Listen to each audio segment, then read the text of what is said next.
crafted this body of knowledge that I'll share with you all. And then I'm going to share 5 things that I think are important and should be are essential for us to work with children with and without disabilities. I have always been interested in working with children. On the left-hand side of this picture here, you see a picture of me as a very, very young teenager working with some children through a project that I did with my church. And I am reading to children, and I have children in my lap there. I was very, very young. So my start was very young. The other thing that influenced me when I was a child was a book by a famous person named Helen Keller. And Helen Keller was an individual who was deaf and blind, and she had a teacher named Annie Sullivan who was so inspirational to me. And in fact, the very first book report that I ever did as a young child was about Helen Keller, and I have pictures of her hanging on my office wall here. And so this notion of, working with children who are typically developing and children also that had disabilities is something that has followed me through my entire life and career. When I was in college and I became a teacher, I was certified to teach children that were elementary age children and also children with disabilities. And so these are actually pictures from when I did my student teaching. On the left-hand side, you see a second grade class that I taught where I was teaching them reading and writing and learning to do math. And then on the right-hand side is a group of students that I taught at a school for children with disabilities. And so I learned from that wide experience the needs of children with and without disabilities. When I became a teacher in 1983, 42 years ago, I taught a classroom of children who had disabilities. Some of those children were children that had multiple disabilities, and others were children who had autism. Many of them did not walk, they did not talk, and they challenged me. But I had to draw from my experience of child development and what I knew about how developmentally young children learn along with what I knew about special education in order to teach those children. And during that time in special education, our focus was on teaching children functional skills, how to wash their hands, how to brush their teeth, how to feed themselves, how to walk, how to talk. We also, for children who had disabilities, we were engaged in a type of teaching that was called discrete trial instruction, where for the children with autism, we were teaching them, in a very rote kind of, very direct kind of fashion. But even way back then, we were also focused on trying to include those children on an elementary school campus. So you see some of my children here in wheelchairs alongside other children. Those children came to our classroom and they did peer teaching with our children. So that was a very important part of what I knew was important for children with disabilities was to learn alongside of children without disabilities. After I left the classroom, I became director of an early intervention program. And that early intervention program was very new to the field. We were just beginning to serve young children with disabilities that were between the ages of birth to 5 years of age in the United States. And so we were learning as the field was progressing. And our focus was at that time on including children without disabilities in the same settings with children with disabilities. In the first program that I was director of, we called that mainstreaming at the time. So we had a classroom that had children, young children with disabilities, and those young children with disabilities also had 3 or 4 children that we called peer models that were in those classrooms with them so that they could model alongside them. What I learned from that experience is that both children with and without disabilities benefited from being educated together alongside of each other. And I remember speaking with a child without a disability and asking her one time, what is different between you and your friend Johnny, who is in a wheelchair? And she said to me, The difference is I wear a dress and he wears pants. And I will never forget that because she didn't see the fact that that he moved around the environment different and he communicated different. The difference was that she was a girl and he was a boy and she dressed differently than he did. And so even all those years ago, that notion that children with and without disabilities could benefit from learning alongside of each other was a valuable lesson for me and for those children. Another emphasis during this time was what we called activity-based instruction. I showed you a minute ago that for children with disabilities, we separated those children out. We taught them separately. We taught them in a very, very direct kind of way. But what we learned is that children with disabilities could learn alongside and they could engage in the same activities as children without disabilities. And so we started including them in the same activities and working on their goals within those activities. And in fact, my dissertation research examined the extent to which children with disabilities could learn important goals alongside children without disabilities. The other thing that we started to learn at that time is that children with disabilities could benefit from receiving therapies in the classroom.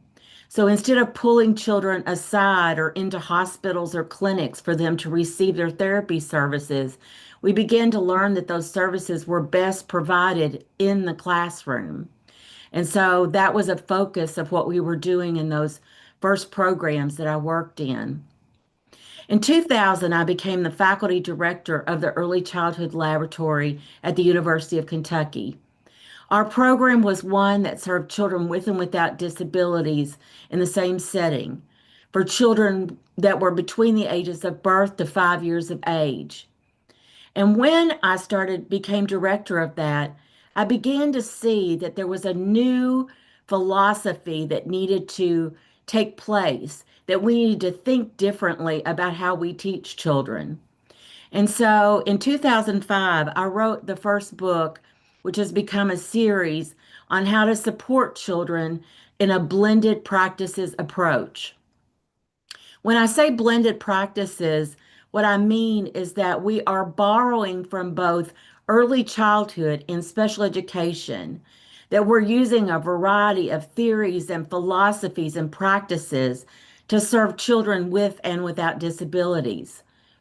That the theories and philosophies that I had learned as an elementary education major, the work of Vygotsky and Piaget and Bronfenbrenner and all of those developmental therapists were as important as the theorists and the professionals that I learned in special education.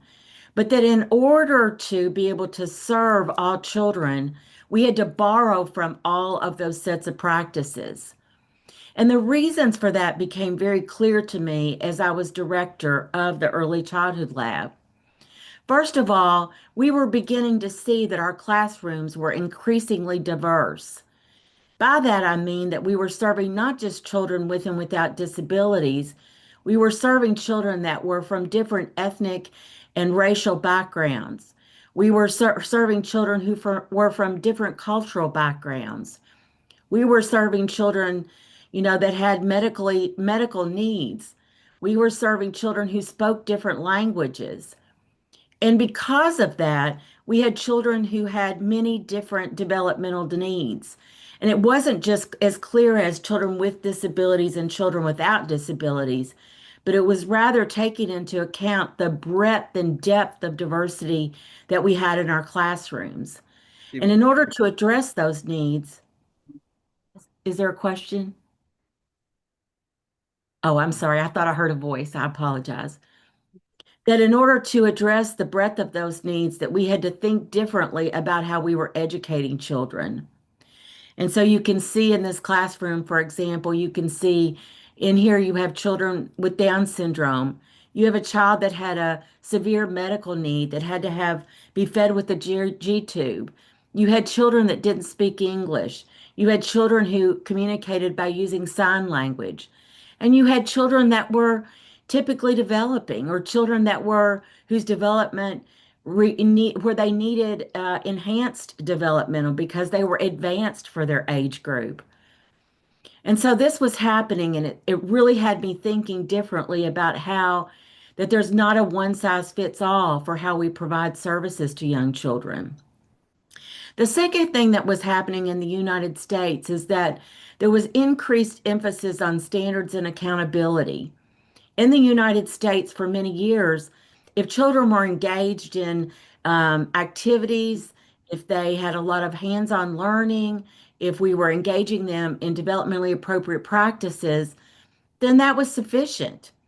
However, our government started to say, beginning in about 2000, that we were responsible to demonstrate that children in our various early childhood programs needed to demonstrate that they were learning important skills to prepare them for school.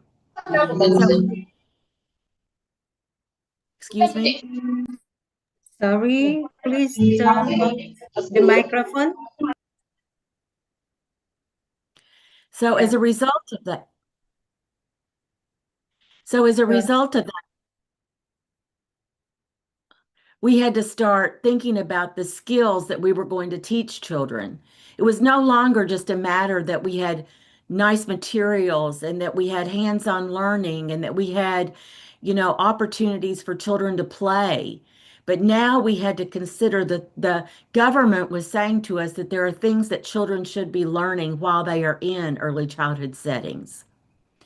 The other thing that was beginning to happen is that we were starting to think about the fact that the way that we trained our teachers, we had to start thinking about the fact that teachers didn't just need to learn about developmental early learning theories, but they also needed to learn about issues related to special education. And so, because of this, we had to start thinking differently about how we were training our teachers, that they needed to learn about how to work with children who had developmental learning needs, but also about children who were from different cultural and ethnic backgrounds, about children who spoke different languages. How did they teach all of those children in one classroom together? And so, our teacher licensure had to change as well. Because of all of these experiences and because of the many decades that I've worked in the field, I feel like that I have some things to say about what is important for all young children to learn. And as my husband says, and he is not an educator, he was a construction worker, but he has a saying, he says, "I'm not smarter, I'm just older."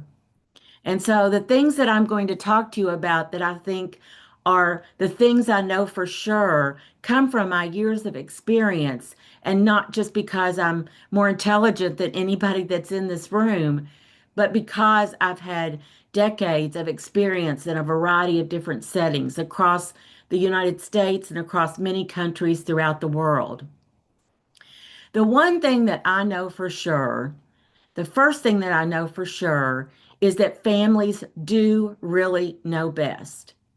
As a young professional, before I became a parent, I really thought that I was the smartest person in the room because I had so many years of education.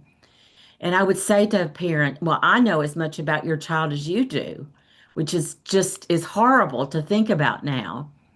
But as I've worked with families through all of these years, what I've found is that families do have the most important role in the education of young children. Families are experts about their child. They can give us information about what their child likes and doesn't like. They can give us information about what their priorities and concerns are. They can give us information about their child's temperament. They can give us information about routines that are occurring in their home that may be concerning for them and how they can how we can help those routines go better for them. They can give us information about their values and their traditions and about how we must consider those when we are educating the child. They can be teachers alongside of us. This is one of the families that I worked with a few years ago. And this little boy here had developmental delays and he wasn't able to communicate. And so I coached his mother. I worked with her to teach her a strategy for how to support her child to learn how to communicate with her in a way that was understandable. The other thing that I've learned in working with families is that there is important information that they can give us for helping us provide a better education for their children. And they can help us implement the curriculum in the classroom. They can help us, they can bring their traditions into the classroom. They can help us learn important things that are part of their family. So, the first thing that I know for sure is that families really do know best. Second thing that I know for sure is that getting to know children first is the most important step to achieving positive outcomes. And I call this assessment. The word that I always teach my students, the definition I always teach my students of assessment is that it is gathering information for purposes of making decisions. And those decisions may be about whether a child has a developmental delay. The decision might be to determine whether or not a child receives services or not. The decision might be, what am I going to teach the child this year? The decision might be, is this child making developmental progress? The decision might be, what am I going to do next with this child? The decision might be, is my classroom helping the children that I'm teaching? If you teach for more than 1 year, you know that every year that you teach, the group of children that you are working with are different. And so it's important that we use some type of assessment to help us get to know those children. The work that I've been doing for over 20 years is to develop a developmental assessment that can help guide our instruction. This assessment is called the Assessment Evaluation and Programming System. It's a tool that we use within the classroom to help guide us and to learn more about all areas of the child's development. Oftentimes in the United States, in early childhood programs, we emphasize too much the academic part of early childhood. And we don't emphasize and understand the importance of all areas of development and how all of those areas of development are interrelated, and that children can't learn to write and read, and they can't learn math if they don't have basic cognitive processes of problem solving and persistence and focus. That children can't learn to write if they don't have basic fine motor skills. That children can't learn literacy skills if they don't have communication skills. And so with the AEPS, what we're trying to do is to get people to understand the importance of understanding the integrated nature of development and the importance of getting to know the children that you are working with. This particular system has been translated now into multiple different languages around the world because people are understanding the importance of understanding their children.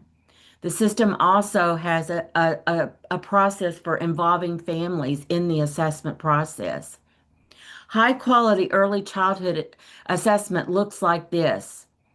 It involves, first of all, playing with children in the regular environment, watching children as they are playing, engaging children in activities that allow us to elicit assessment information so that we can better plan for children. It's not a one size fits all kind of situation. Early childhood assessment engages families, and this is actually you can see me on Zoom here where I'm engaging families in a conversation to learn about their children. And early childhood assessment involves people that are knowledgeable about child development that are going to give us information and help us to support children's learning. Why is this important? It's important because if we understand a child's developmental status, then it can help us know where to begin instruction. What are the skills that we need to work on first with this child? And how do we know whether or not our instruction is working or not? A high quality developmental assessment can help us do that. The other reason that this is important is that When we help ask families what is important to them, it empowers them and helps us focus on the skills that are priorities for families. We know from decades of research that if families are involved in their child's educational program, then children are more likely to be successful. What better way to do that than to involve families from the very beginning by asking them what's important to them? What's their perception of their child's development? How can we support their child at home? So, the second thing that I know for sure is that assessment is important. The third thing that I know for sure, and I've already said this twice today, is that one size doesn't fit all. I oftentimes say that if we had all the same children of the same age, of the same gender, that have the same birthday in a classroom, we would still have children who have learning differences. Regardless of the classroom you're working in, we're going to have children that all have different learning needs. And so when we plan for instruction, we have to differentiate that. We cannot do the same thing and think that it's going to work for all children. The way that we are addressing this in the United States and in some of the other countries I am working in is through a model that we call multi-tiered system of supports. With multi-tiered system of supports, we are trying to first of all say that there are practices that need to be in place for all children. Developmentally speaking, we know that children need to have hands-on learning. We know that they need the important, that they need to have play needs to be an important part of it. We know that they need opportunities to interact with their environment. We know that they need relationships with adults that are important to them. We know that they need opportunities for a consistent schedule. We know that they need consistency in their environment. Those are practices that all children need.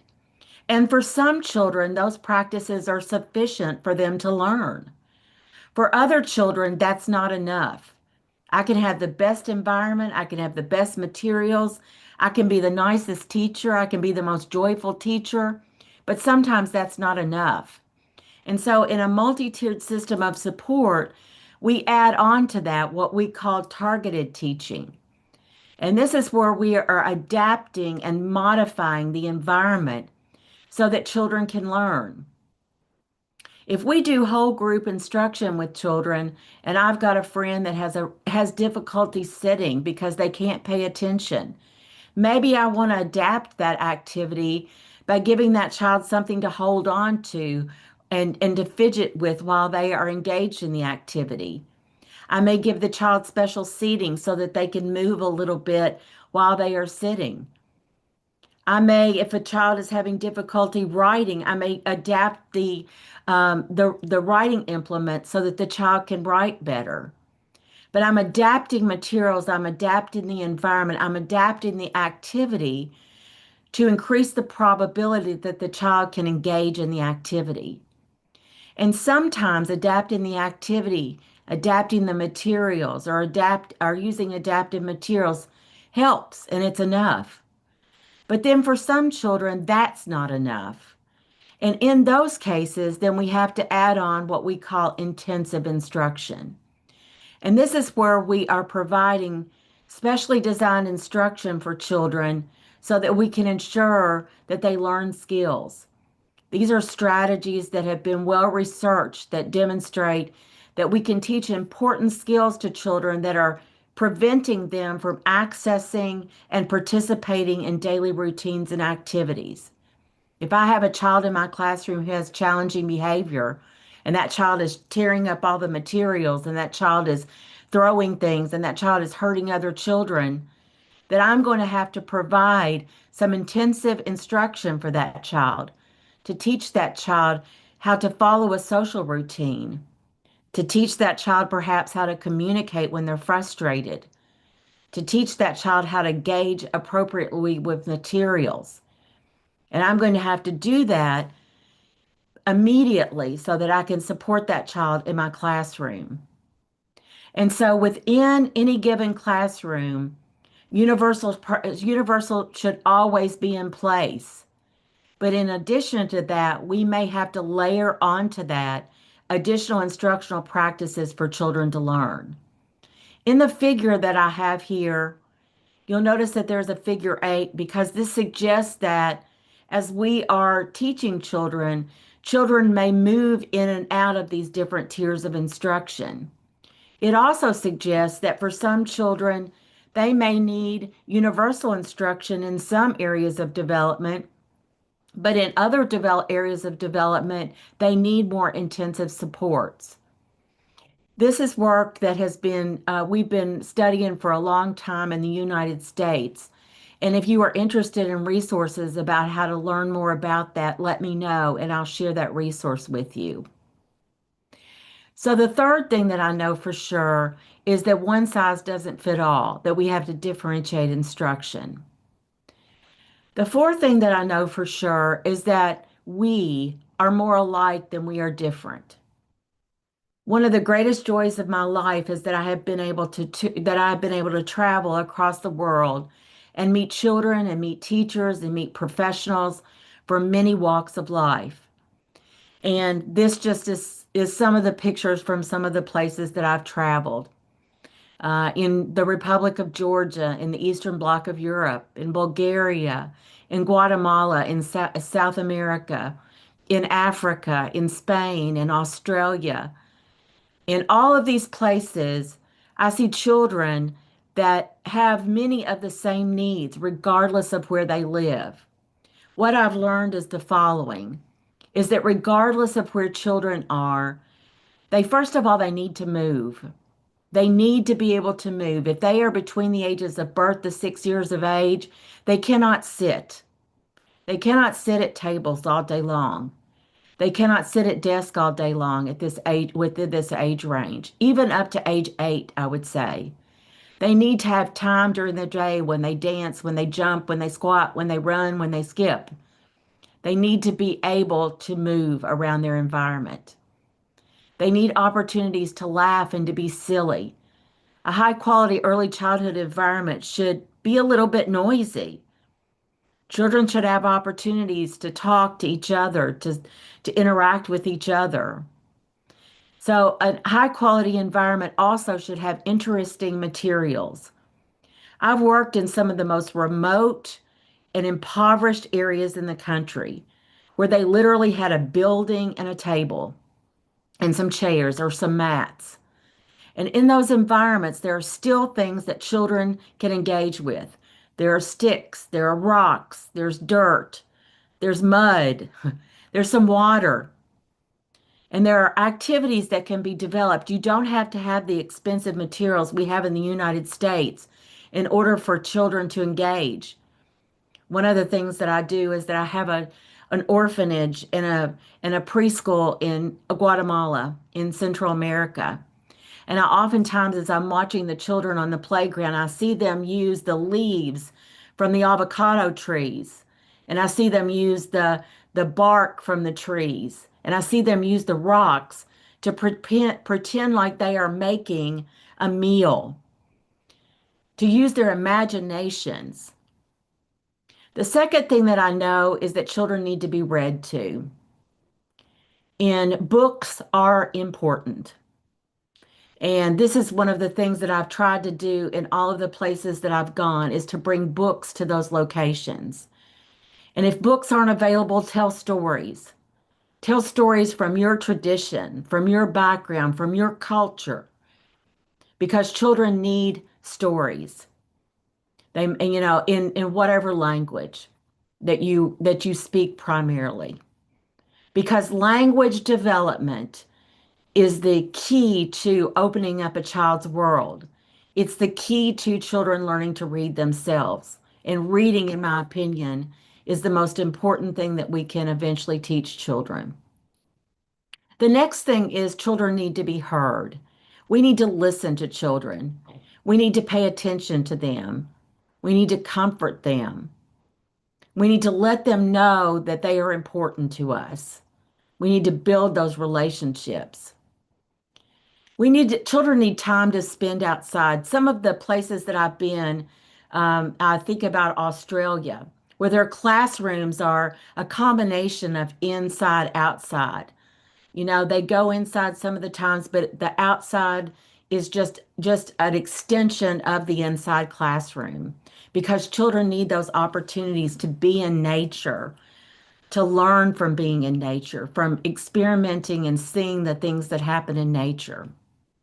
And finally, they need to create. We have a problem here in the United States that when children are taught art, everybody does the same art activity. We give them a piece of paper and we say, make a person, and we tell them how to do it with what materials to do it. But children need the opportunity to create. And when they're doing art, they need opportunities to use any material. It could be sticks, it could be stones, it could be clay, it could be actual art materials. But children need that opportunities to build and to do art and to draw and to do those things using a variety of different mediums. The next thing that I know for sure is that relationships are essential to being a good early childhood educator. One of the things that we know is essential and is important in order for children to grow and learn is to be able to trust the individuals that have them in their care. Those relationships are important. How do we build those relationships? We build them by listening to children. We build them by modeling language for children. We build them by giving them hugs. We build them by smiling and laughing with them. We build them by creating environments for them that are consistent, where they know what is going to happen next. We build them by supporting interactions between them and other children. We build them by having relationships with their parents. At the very bottom of that triangle that I showed you earlier, the very basis, the very foundation of that whole triangle are the relationships that we have with our children. Sometimes it's difficult to have relationships with certain children for a variety of different reasons. But as a teacher, as an early childhood education, we have to find a way to overcome our barriers to interacting with certain children. And we have to learn to love and to care for all of our children. Because those good relationships can sometimes repair the brokenness in some of the children that we work with. In the United States, one of the things that we have so much concern about is the idea that so many of our children are growing up in trauma. There are children all around the world. There are wars that are happening. There are children who do not have enough food to eat. There are children whose parents are struggling. There are children who parents are not there for them. We have a horrible problem in the United States with families who are have drug problems. All of these issues are causing children to grow up in trauma of one way or the other. And we know that trauma has a huge impact on children's ability, their capacity to learn and to grow. And as early childhood educators, it's our responsibility to try to repair that brokenness, to, help children to learn. So all children need relationships. They need fairness. They don't need a situation where one child is preferred or over another. They need that opportunity to succeed, regardless of what their developmental status are. Every child needs an opportunity to succeed, to feel like that they are good at something.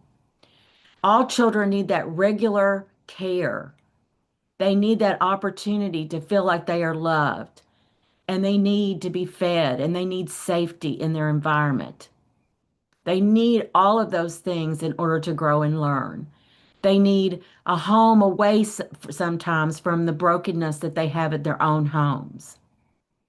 And so, in summary, What are the things that we know for sure? What are the things that I know for sure? I know that families are important. I know the fact that if we get to know children through assessment, that we're going to have better outcomes for them. I know that one size does not fit all. I know that we need to differentiate instruction. I know that there are certain things that all children need in order to grow and learn. And I know that one of the things that is essential for them to grow and learn is to have good relationships with the adults that are part of their life. So, in closing, I'll go back to Oprah Winfrey. And Oprah Winfrey says that every time a child is saved from the dark side of life, every time one of us makes the effort to make a difference in the life of a child, we add life and healing to our own lives. Thank you.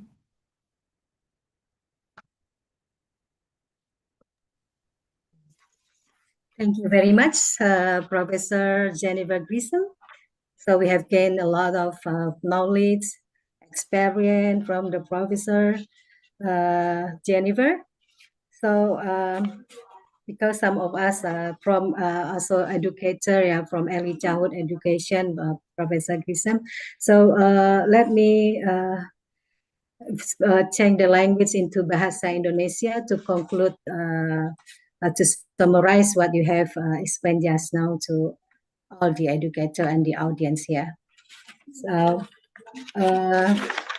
Bapak dan Ibu, audiens dari seminar kita, konferensi internasional kita hari ini, banyak sekali yang kita dapatkan dari Profesor Jennifer Gisam ya. Ini merupakan pengalaman, pengetahuan yang sangat berharga yang kita dapatkan bagaimana melayani dan memberikan pendidikan untuk anak-anak yang berkebutuhan khusus. Jadi ada beberapa hal tadi yang telah dijelaskan oleh Profesor Gisam, diantaranya pelayanan, bagaimana kita membangun suatu pelayanan kepada anak-anak perlu mengetahui, mengintegrasikan apa yang menjadi sehari-hari dari kehidupan si anak-anak. Kita di sini juga Profesor Gisam ini memberikan merancang bukunya. Ini bagaimana menghandle anak-anak disabilitas dengan menjalin hubungan juga dengan orang tua untuk membangun kurikulum, ya, kurikulum pendidikan anak usia dini terutama untuk anak-anak yang disabilitas. Jadi perlu juga memahami keseharian mereka, apa yang menjadi tradisi di rumah. Nah, ini akan menjadi masukan juga dalam sebagai kita sebagai pendidik dalam melakukan pendidikan inklusi kebutuhan anak-anak yang berkebutuhan khusus di sekolah Bapak dan Ibu. Nah, di sini kurikulum yang dirancang itu di negosiasi dikonsultasikan dengan orang tua di rumah. Ini sangat penting sekali. Dan juga tadi katanya ada yang membuat assessment. Setelah membuat program yang dirancang itu perlu dilakukan assessment. Mohon maaf, ada yang masih unmute, tolong di-mute Bapak dan Ibu, audiens. Ya, untuk kelancaran kegiatan seminar kita, tolong di-mute selama kegiatan presentasi ini. Kemudian juga tadi menarik sekali ya pengalaman beliau ini bagaimana mereka diimplementasikan. Things I know for sure, supporting young children without a disability and their family. Itulah menjadi topik yang telah dibahas oleh Profesor Gisan. Ya, ini Bapak dan Ibu, kalau banyak hal nanti ada yang masih mau ditanyakan, so I change to English now. So if you have any question, probably you want to ask more and to know more the knowledge how to treat the disability children, you can ask the question to Professor Jennifer. This time for you for the question, please raise your hand. Angkat tangan. I'll put the emoji in your screen. Yeah, Bu Tisna. Yeah, Butisna. So everyone, you want to ask a question, please introduce yourself first.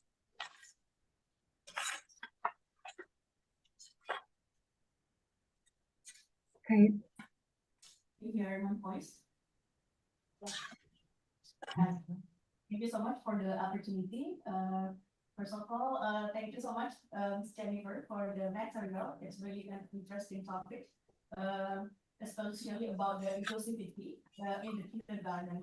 Um, I think in Indonesia, it's still become the concern of our nations because we face many difficulties to implement it in Indonesia, I think, because the limited of the resources that we have from the funding, for example, and also from the expert that can we bring to the kindergarten. So it's really complicated here. So I have two questions for you. First, I want to ask about Sorry, everyone on the back, please don't make it noisy. Remain silent, please. Okay, but you can hear my voice, moms and Miss Jennifer clearly. Okay, I will continue my question. First, I want to know about does the U.S. have structured school programs to actively involve parents in supporting children with special needs? Uh, and could you mention and share to us one or two unique but simple strategies so the teacher in Indonesia can implement it in our country? And the second is Butisna, so we cannot hear clearly what the question is. Yeah, please say it slowly. okay. Okay. Can you hear my voice now clearly? Yes. Miss Jennifer and Miss Alice, because the load of my voice. Okay, I want to ask about does the US have structured school program to actively involve parents in supporting children with special needs? I know that you already mentioned about it, but I want to know, do you have one or two unique specific programs so we as a teacher in Indonesia can adapt it? And the second is you already mentioned in your presentations that in the US, when children becoming a student of the kindergarten or any stage of school, there is an assessment to identify.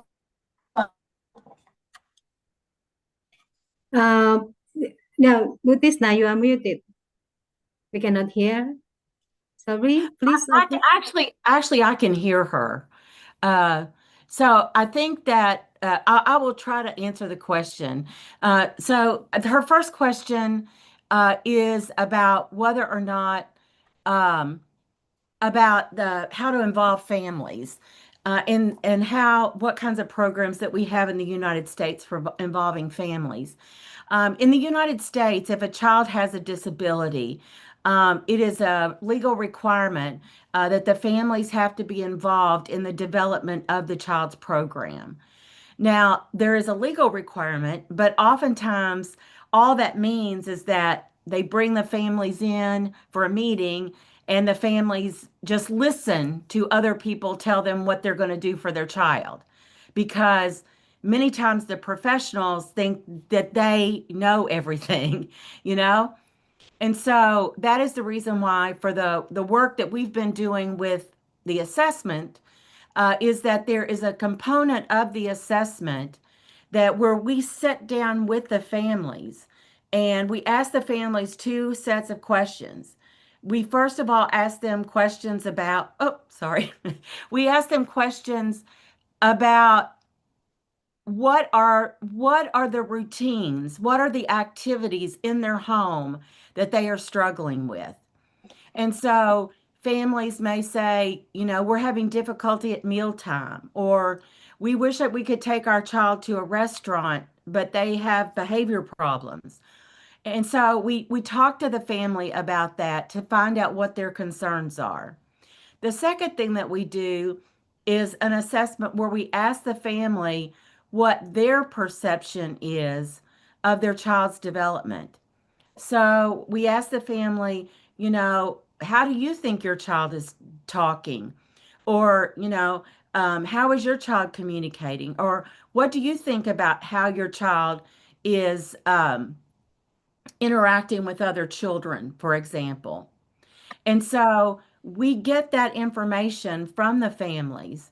And then when we do our assessment with the child, then we bring those two pieces together, what the family says and what our impressions are of the child's development. And then we can make goals together for what the child needs to learn. So the developmental assessment that I showed you here tonight is one in which it is for children that are between the ages of birth to 6 years of age, and it covers all areas of development. It's what we call a play-based assessment. So it's not a test for young children. A test would be, you sit down and you do this or, whatever. No, it's not that. It's watching children in play and then determining, does this child have problem solving skills? Does this child know how to initiate an interaction with another child? Does this child know how to uh, participate in a group activity? So it's a play-based assessment.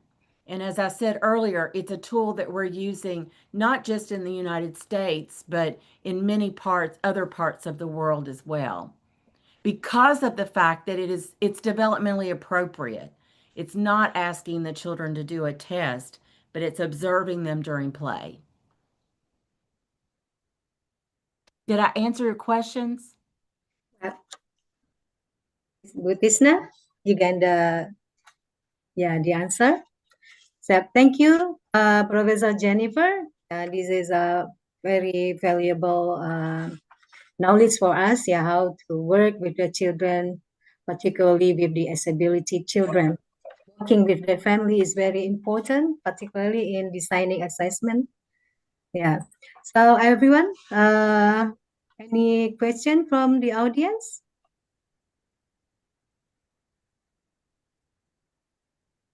Yeah, if you have question, you can also write and type in the chat.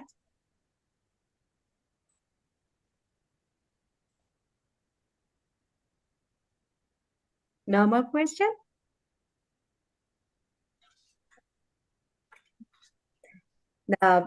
Saying probably from the educator here, particularly how to treat the children with disability, because we have also inclusive class, in inclusion in the kindergarten. So when you get the experience how to treat them, what the difficulties to fight the appropriate treatment for the disabled children, you can ask to. It's very interesting to know that about the books that you have written so about what is that blended I cannot remember. Blended practice. Yes, blended practices. Blended practices, so you call blended practices here blend between work with the family treatment and also in the classroom practice. This one, Professor Jennifer? Yes, yes. The blended practices, that approach, we talk about how to support families and so that they can support their children. That's a central part of what we're trying to do because we believe that, the child is part of a larger system. We can't just think about what we're going to do with the child, but the child lives in a home, the child lives in a community. The child lives within certain cultures and traditions that we have to respect. And so we need to know about the family in order to be able to serve the child. And so we talk a lot about that in our books on blended practices. So there's very good books that I signed up with about this book. These are published in 2000. The latest one was published in 2022. There's a Oh, book on see. assessment, and then the other one was published in 2017. Okay. Um, Mhm. Ya, eh, Bapak dan Ibu, ini bagus sekali ya buku yang di Sorry to Change in Indonesian tentang blended practices ya, itu bagaimana memberikan layanan pada anak-anak yang disability, ada menggabungkan antara kebiasaan mereka di rumah juga dengan ini di apa yang menjadi pendidikan mereka di sekolah. Nah, jadi berdasarkan ini apa yang kebutuhan anak-anak itu ini berangkat kan dilihat dari apa yang menjadi tradisi sehari-hari ya. Maka di sini dalam buku ini blended practices itu menggabungkan antara ini sehari-hari anak-anak di rumah dan ini ada kolaborasi antara educator kita sebagai guru ya dengan orang tua. Nah ini di sini merancang kurikulum. Nah itu kan itu Bapak Ibu sudah sebetulnya sudah melakukan gitu ya. Kolaborasi guru dan orang tua, membangun hubungan baik, merancang kurikulum. Nah ini dipraktikkan sampai nanti merancang apa yang menjadi asesmen kepada anak usia dini. Jadi anak-anak di asesmen berdasarkan sehari-hari mereka. So sorry, Ibu Devi Risma. Please mute. Halo, Ibu Devi. Tolong admin untuk mute. Yeah. Thank you. So everyone, so we have the end of our presentation today. Yeah. Oh, there is a question. Yeah, from Bu Sally. Sorry, before we end, Sally. Okay, there are statements from parents that child development diagnosed as stressful for children and put them in the corner.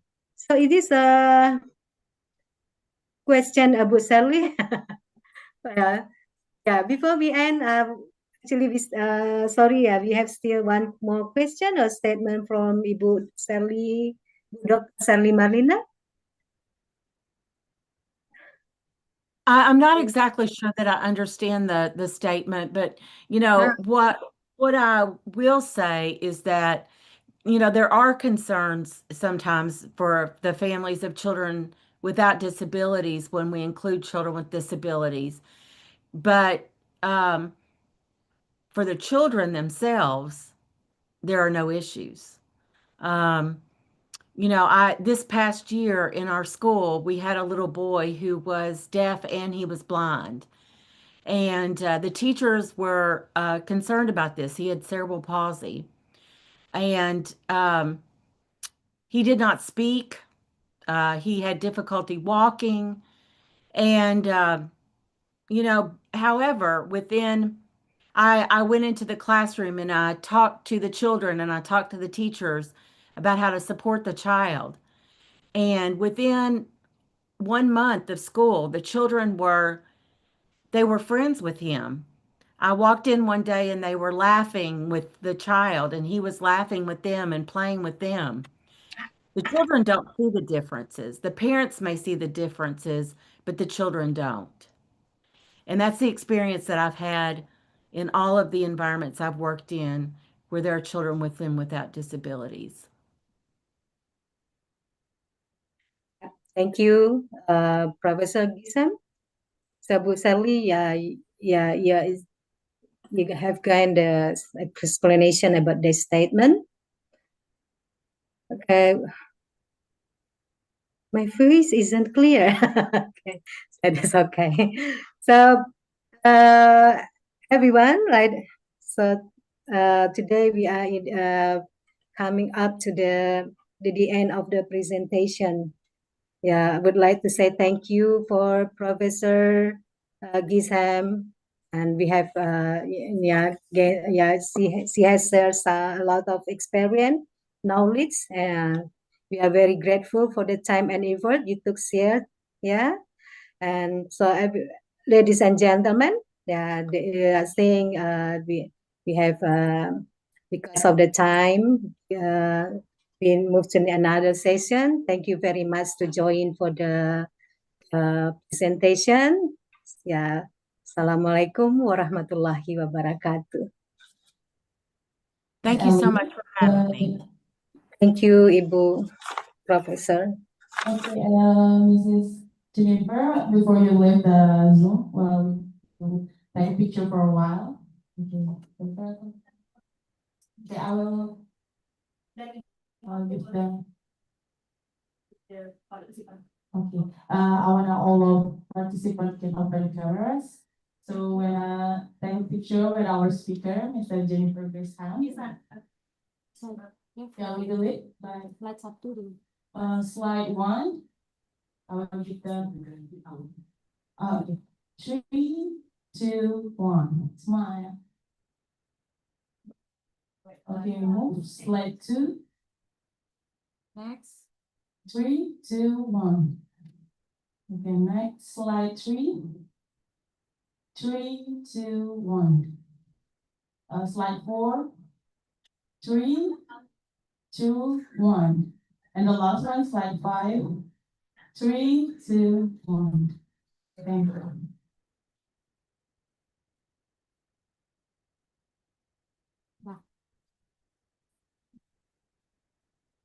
Terima kasih kita ucapkan kepada moderator dan narasumber pertama. Selanjutnya penyampaian materi kedua, mari kita sambut Ibu Dr. Risna Rani Francisca MPD selaku moderator. Kepada Ibu, silakan.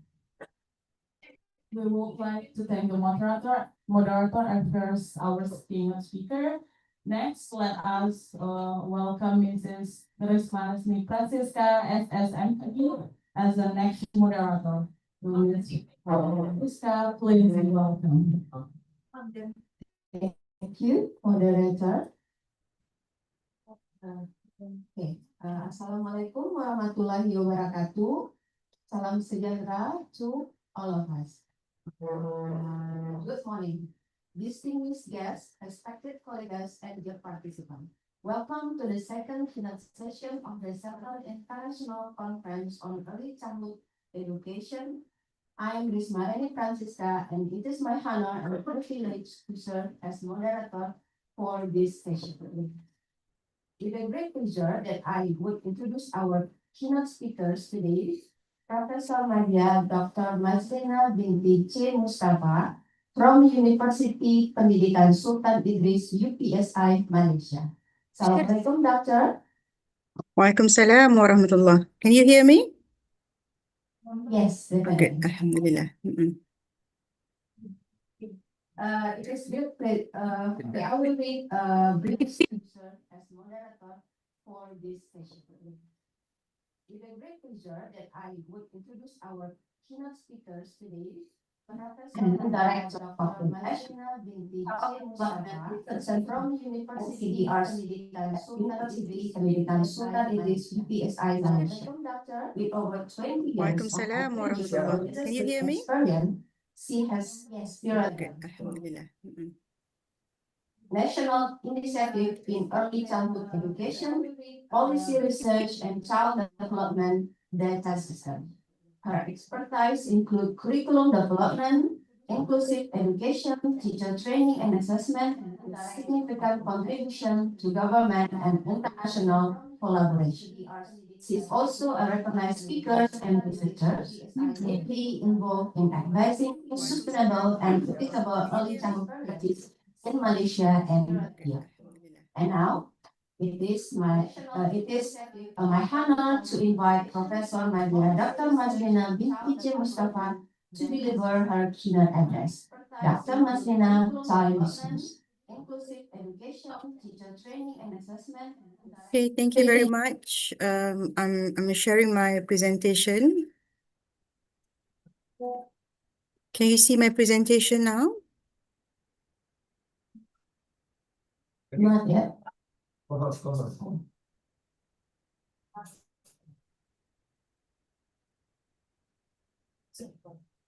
Okay, please try again. Okay, I'll try again. Can you see now? Not yet.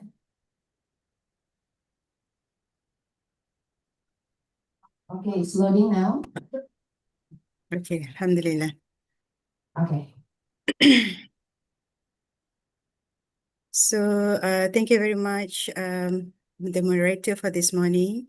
And if Professor Jennifer Grimshaw is still around, thank you very much for sharing your wonderful work that you have been doing, and especially in children with disabilities and inclusive early child education. And today I would like to share with you on this title, Mindful Beginnings, Fostering Sustainability in Malaysia's Young Learners. So I'm going to focus on education for sustainable development. And let me start with a scene, yeah, with a scene. And I want you to imagine the scene.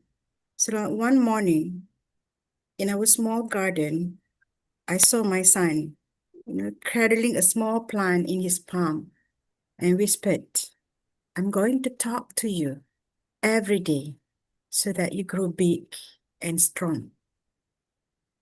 So in that simple moment, when I watch him talking to the plant, the small plant, and I realize this is what sustainability in early childhood is not about complicated theories. It's about nurturing a deep sense of care and also responsibility, and it's about also making joy, and also about making a difference. So this is why I felt that we don't have to complicate theories for children, but it's our duty to understand what sustainability is for them. Okay. And today, Alhamdulillah, I'm going to take you on journey into our world at NCDRC, National Child Development Research Center. Some of your academics or lecturers have visited our center before.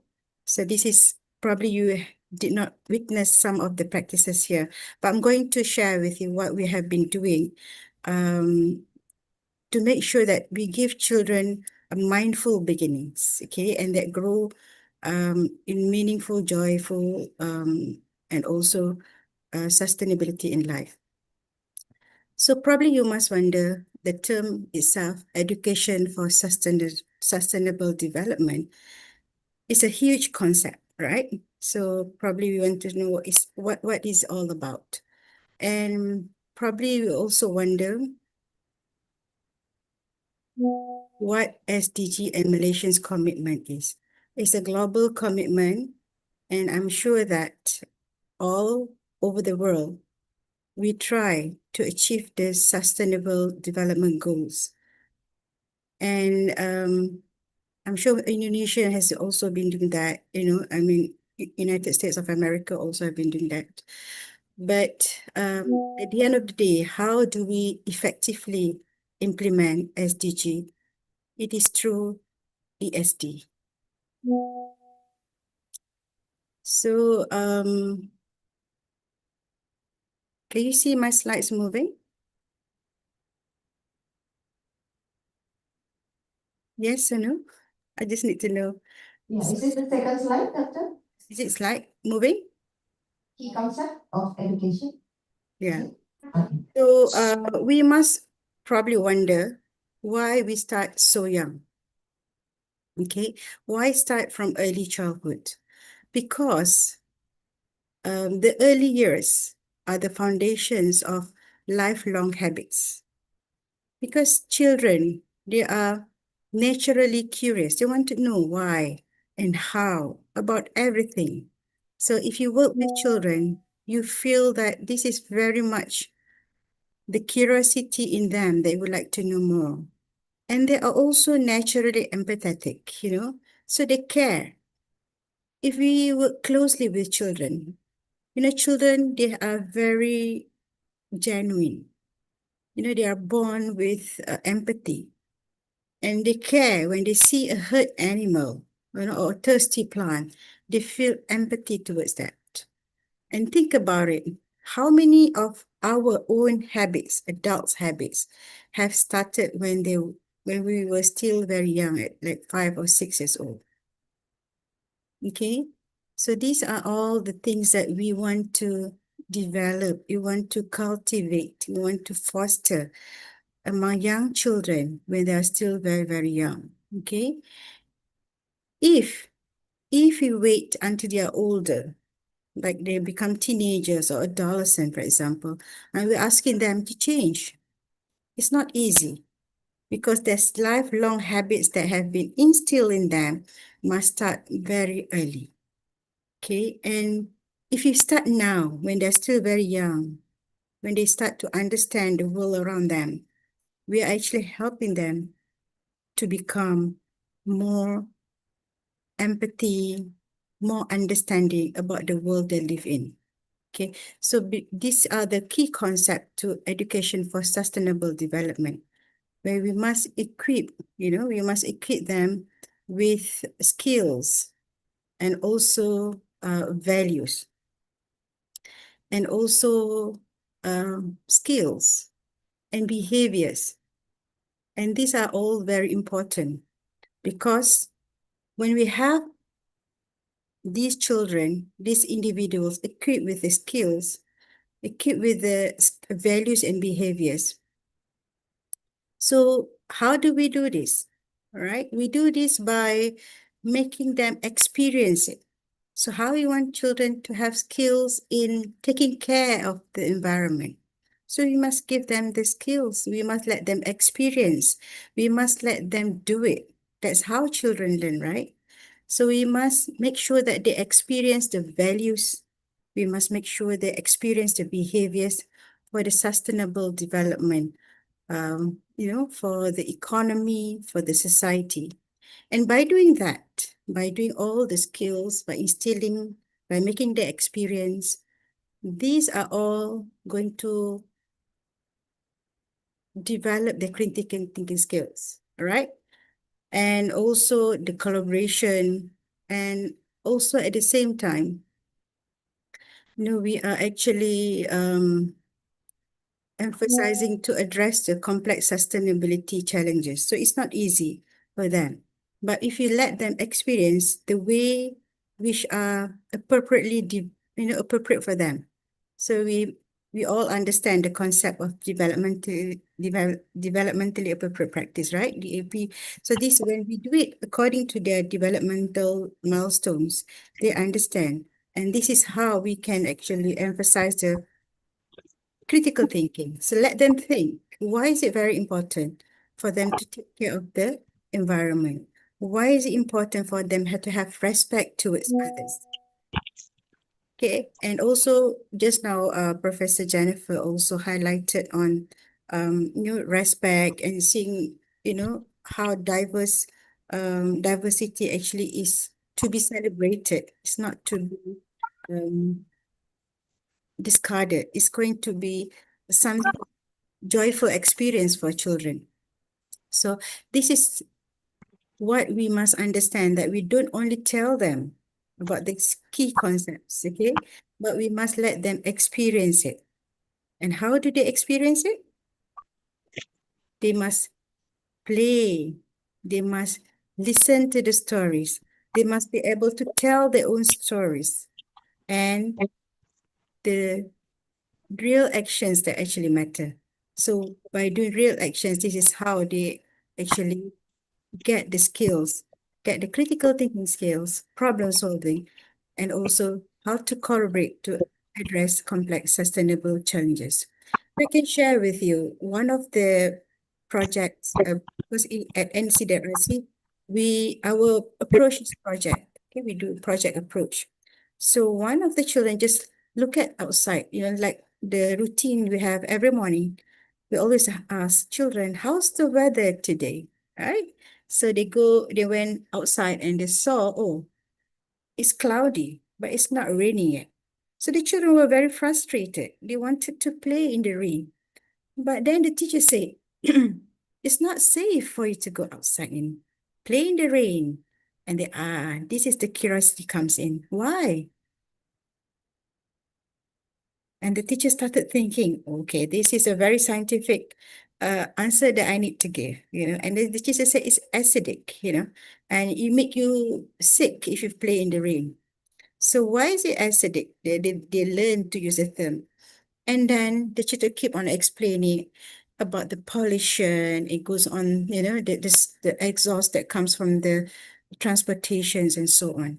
So they wanted to learn more and more. They become very and genuinely very curious how not to live in that polluted environment. So they had several investigations from the project.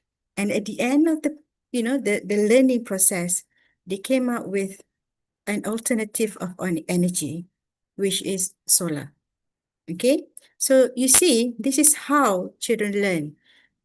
It is a spontaneous learning when they saw the environment. For example, they went outside, they saw rainbow, they saw insects, they wanted to learn more. And they wanted to take care of the environment. So these are the way children experience the sustainability in their early world. And how do we effectively embrace ESD in early childhood? So I think we cannot work in silo. And I believe that if you are the only one who feels that way, so it will not be effectively implemented. Okay, so one of the effective ways how we can embrace ESD in early childhood is through whole school approach or whole early child center approach.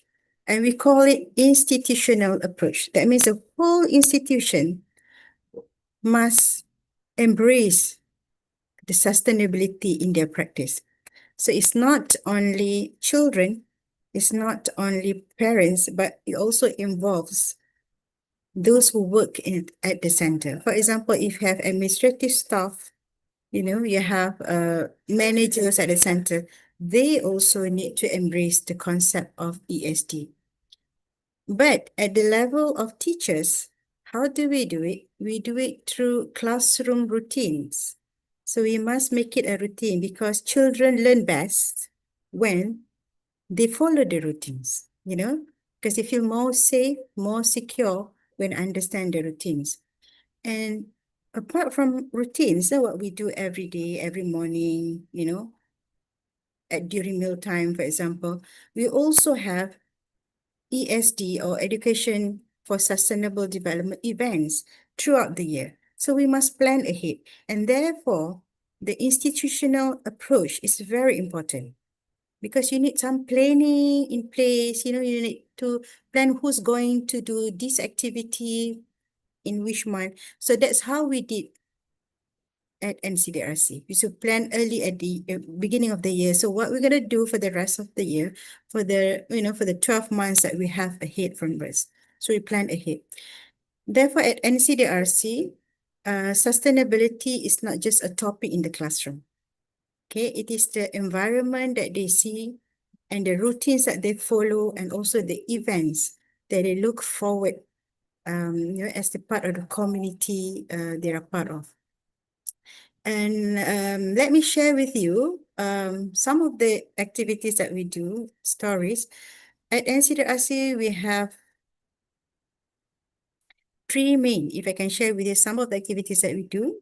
We have Wall of ESD. I'm going to explain to you what it is after this. And we also have community campaign and also children's speaker. Okay. And so imagine like walking in a space where one wall is alive. This is what wall ESD is, and it changing every month. So I'm going to share with you what we have at our center.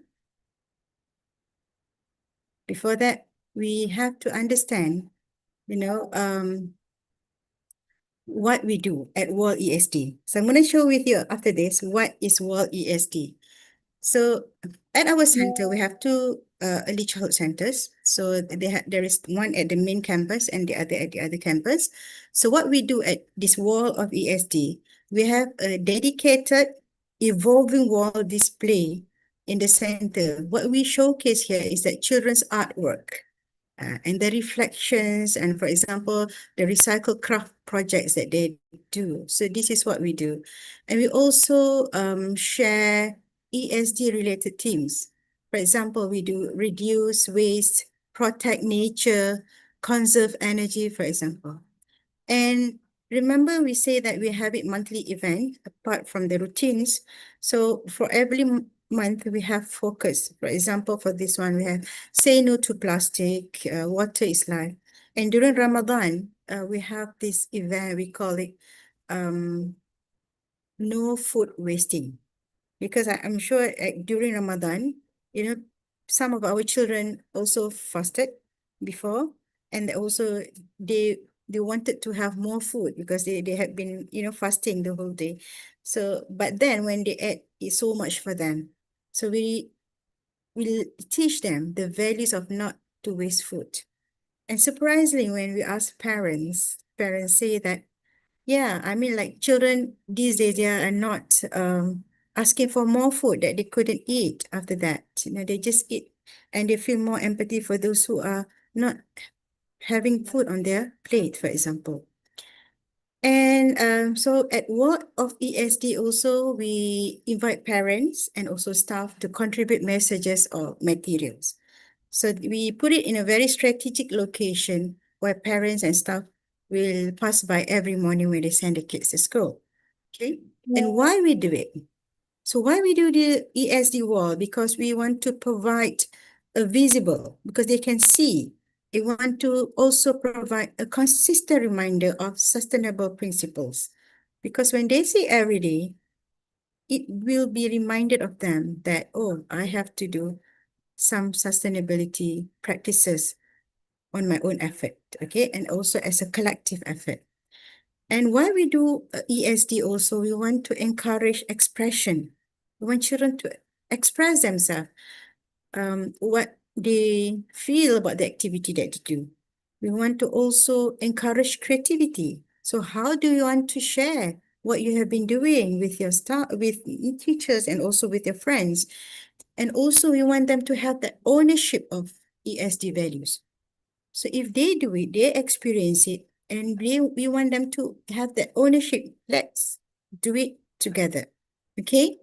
And also, because they are at school or at center, we want to promote dialogue at home. We want them to talk to parents. We want them to talk with their siblings at home and discuss what they see, and also they can contribute.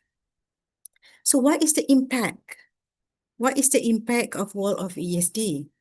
So when they have there at a strategic location, children internalize ESD messages. They will look at it, they will remember it, they will believe in it. Okay. So the ESD messages, you can see daily visual reinforcement. So this is one way of making sure that the ideas, the values, the skills are reinforced. And another impact of Wall of ESD is to build a culture of awareness. Children are aware, teachers are aware, and also parents are aware about the importance of looking after the environment, the importance of having respect, and also for economic aspect, how do you have to save?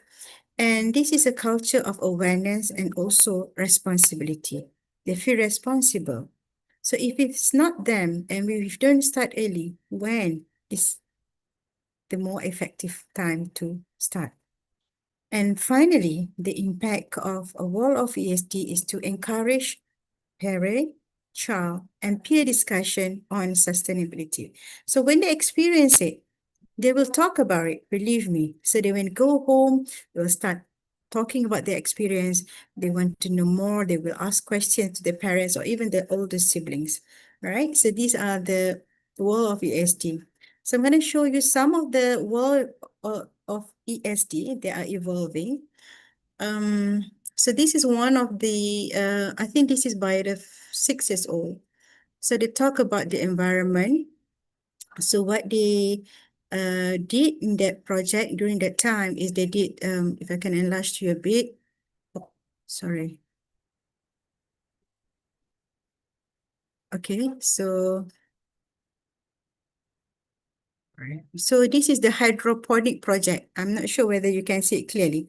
Can you see it clearly now from the picture? Because this is taken from the wall. So, the theme was on protecting the environment. So we actually have a project on hydroponic, and we also have a project like, rescue, and also we have clean up also, clean up the playground at the center. So these are all about loving our environment. So these are the activities that they do with children, and we post it on the wall of ESD so that parents, teachers, even old children, they see it until they do another project. Okay, so this is by 6 years old, and we have a small another wall of ESD. This is for younger children. Okay, younger children, they are from 3 years old. So if you can see at this wall of ESD, we have plant, because the theme is also environment. So they have this, what do they do? Because we have edible garden at our center. So they go and they plant a seedling and everything, and they harvest it. So there's a whole process about planting.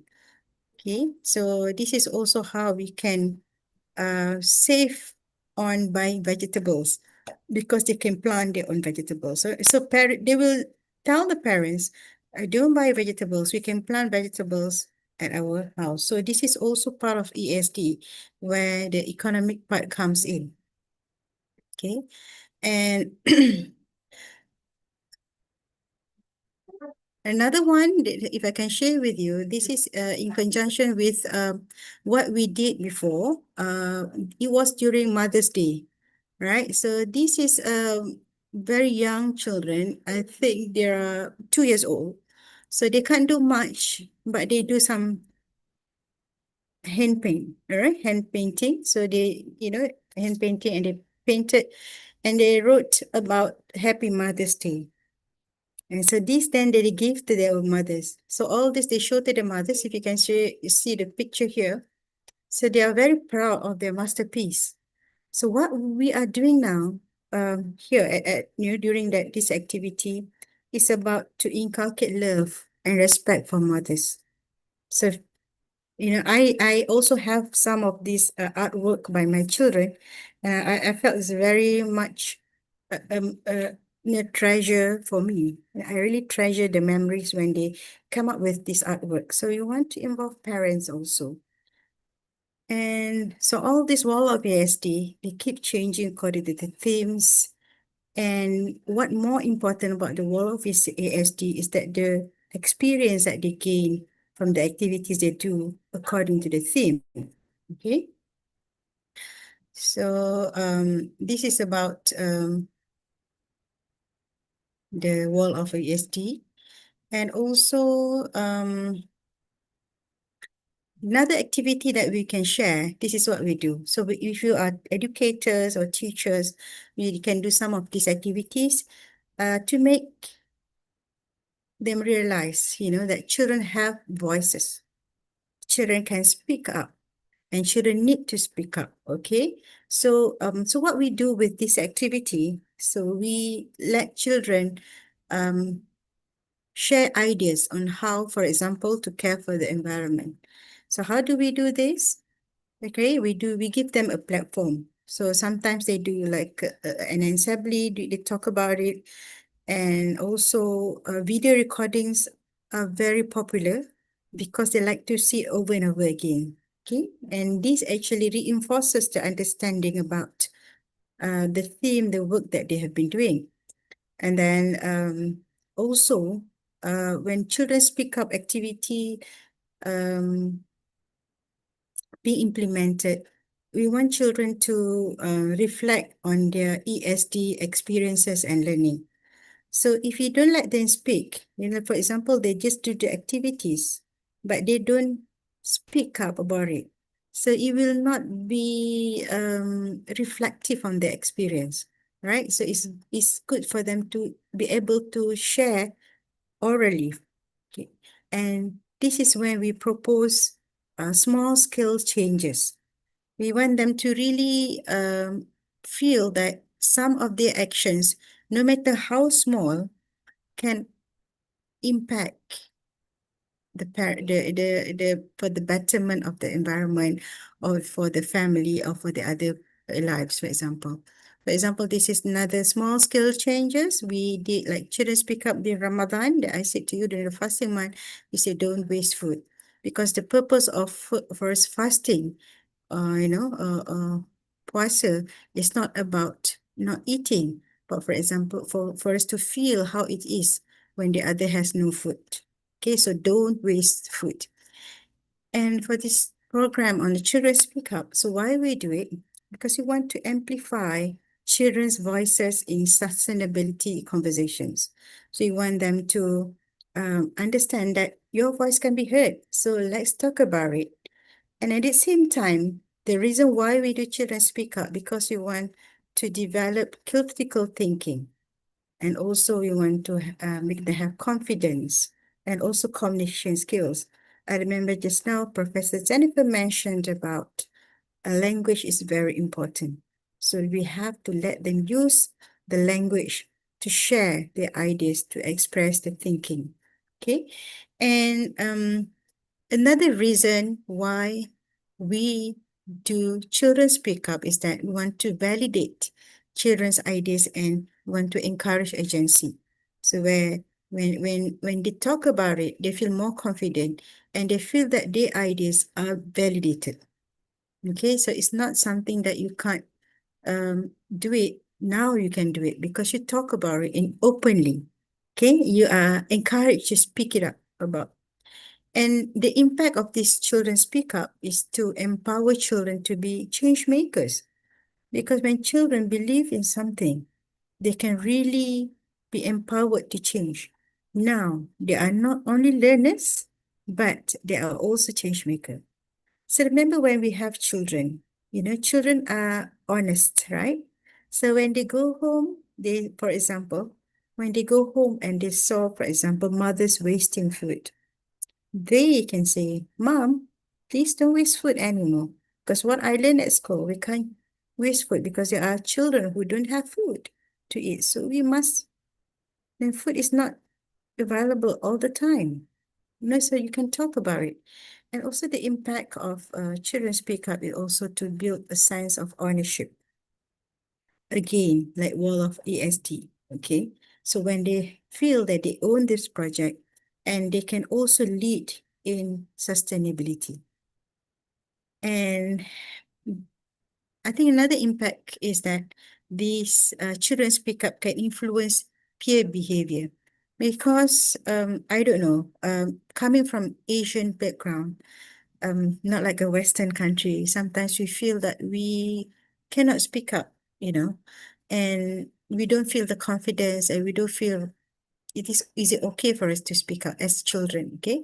But when we encourage children to speak up, it influences peer behavior, okay? And also sometimes even family practices. As I said that if, for example, if the family don't finish their food on plate, so when one of their youngest sibling at home say that, brother or sister don't waste food, so it can also influence family practices at home and also at the center. So this is what we do at Children Speak Up. So one of the activities, if I can share, we have so many activities that we do at our center. So this is about educational for sustainable development when children speak up. And we call it a community campaign, okay? And this is in conjunction with them celebrating lives underwater. Okay, so I hope I can share this with you. Hold on, I would like to show you the video that they did. We recorded it and also share it with the parents. Hold on, let me share. Hold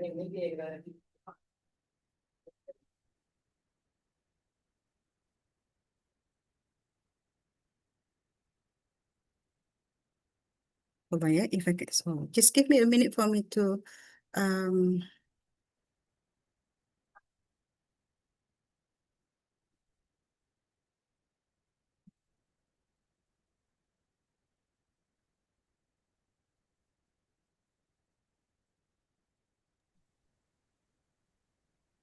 can you see the slides changes? Audience, yes? Yes, not yet. Can you You mean the videos? yeah, I'm just sharing.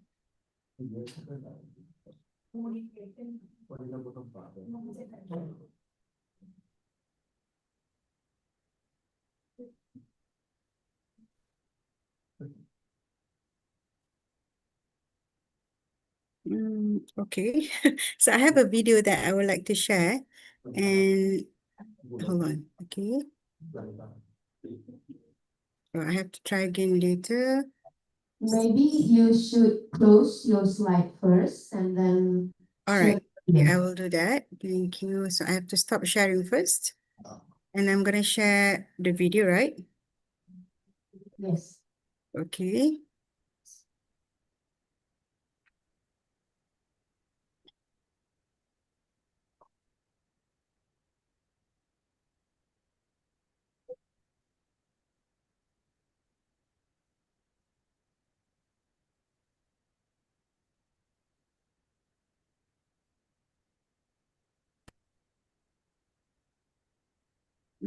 Okay. Can you see that apparently this unexpected error occurred? I tried this before, but you can't see the slides, right?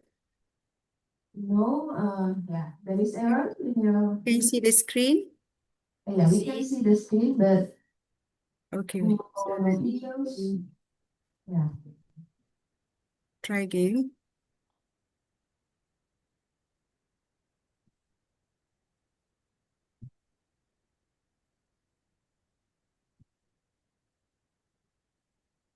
Open with si tahu.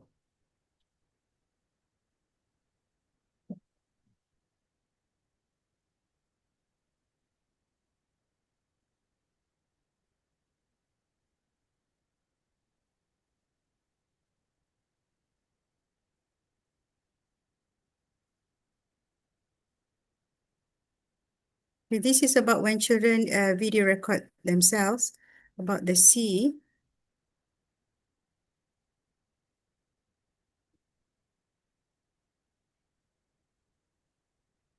Bismillah. I hope it works this time. Okay.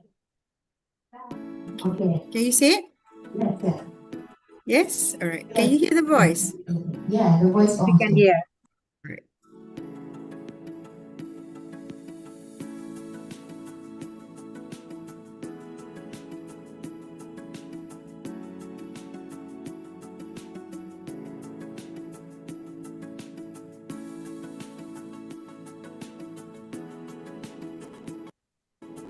Tahukah adik-adik, bumi kita diliputi oleh lautan sebanyak 71%. Ia membekalkan oksigen yang kita sedut setiap hari, menyerap karbon dioksida dan menjadi rumah kepada berjuta-juta spesies lautan di dunia. Kawan-kawan tahu tak bila Hari Lautan Sedunia disambut, mari kami kongsikan. Hari Lautan Sedunia disambut pada 8 hari bulan Jun setiap tahun. Tujuannya adalah untuk meningkatkan kesedaran global tentang kepentingan lautan dalam kehidupan kita. Membekalkan 50% oksigen yang kita sedut setiap hari. Ia juga membantu menstabilkan iklim. Kawan-kawan suka makan ikan sotong ketam tak? Mereka semua tinggal di laut dan menjadi sumber makanan dan rezeki kepada kita semua. Namun, lautan kini semakin tercemar akibat plastik sampah, penangkapan ikan berlebihan dan perubahan iklim. Jika tidak dijaga, ia boleh menjejakkan kehidupan manusia dan alam sekitar secara keseluruhan. Sebab itulah kita kena jaga sungai dan laut. Kurangkan penggunaan plastik. Mari kita semua nilai sayangkan alam sekitar sejak kecil agar lautan yang biru ini terus kekal indah untuk generasi akan datang. Kita mungkin masih kecil, tetapi kita juga ada perubahan. Tindakan kecil seperti tidak membuang sampah merata dan menyebarkan kesedaran boleh menyelamatkan lautan kita. Menjaga alam sekitar bukan sekadar tanggungjawab individu, tetapi ia satu keperluan global yang disokong melalui ESD. Ia membentuk generasi yang peka, bertindak dan hidup secara mampan demi masa depan yang lebih baik. Selamat Hari Lautan Sedunia. Laut kita, tanggungjawab kita. Bye. Okay, I have to stop share now. I'm going back, go back to my slides. Okay. So when you look at that, you feel that, I don't know, I felt very touched when they really appreciate the sea and then the underwater sea. And by having that activity also, actually, well, I just go back to my slide, yeah. So can you see my slide now?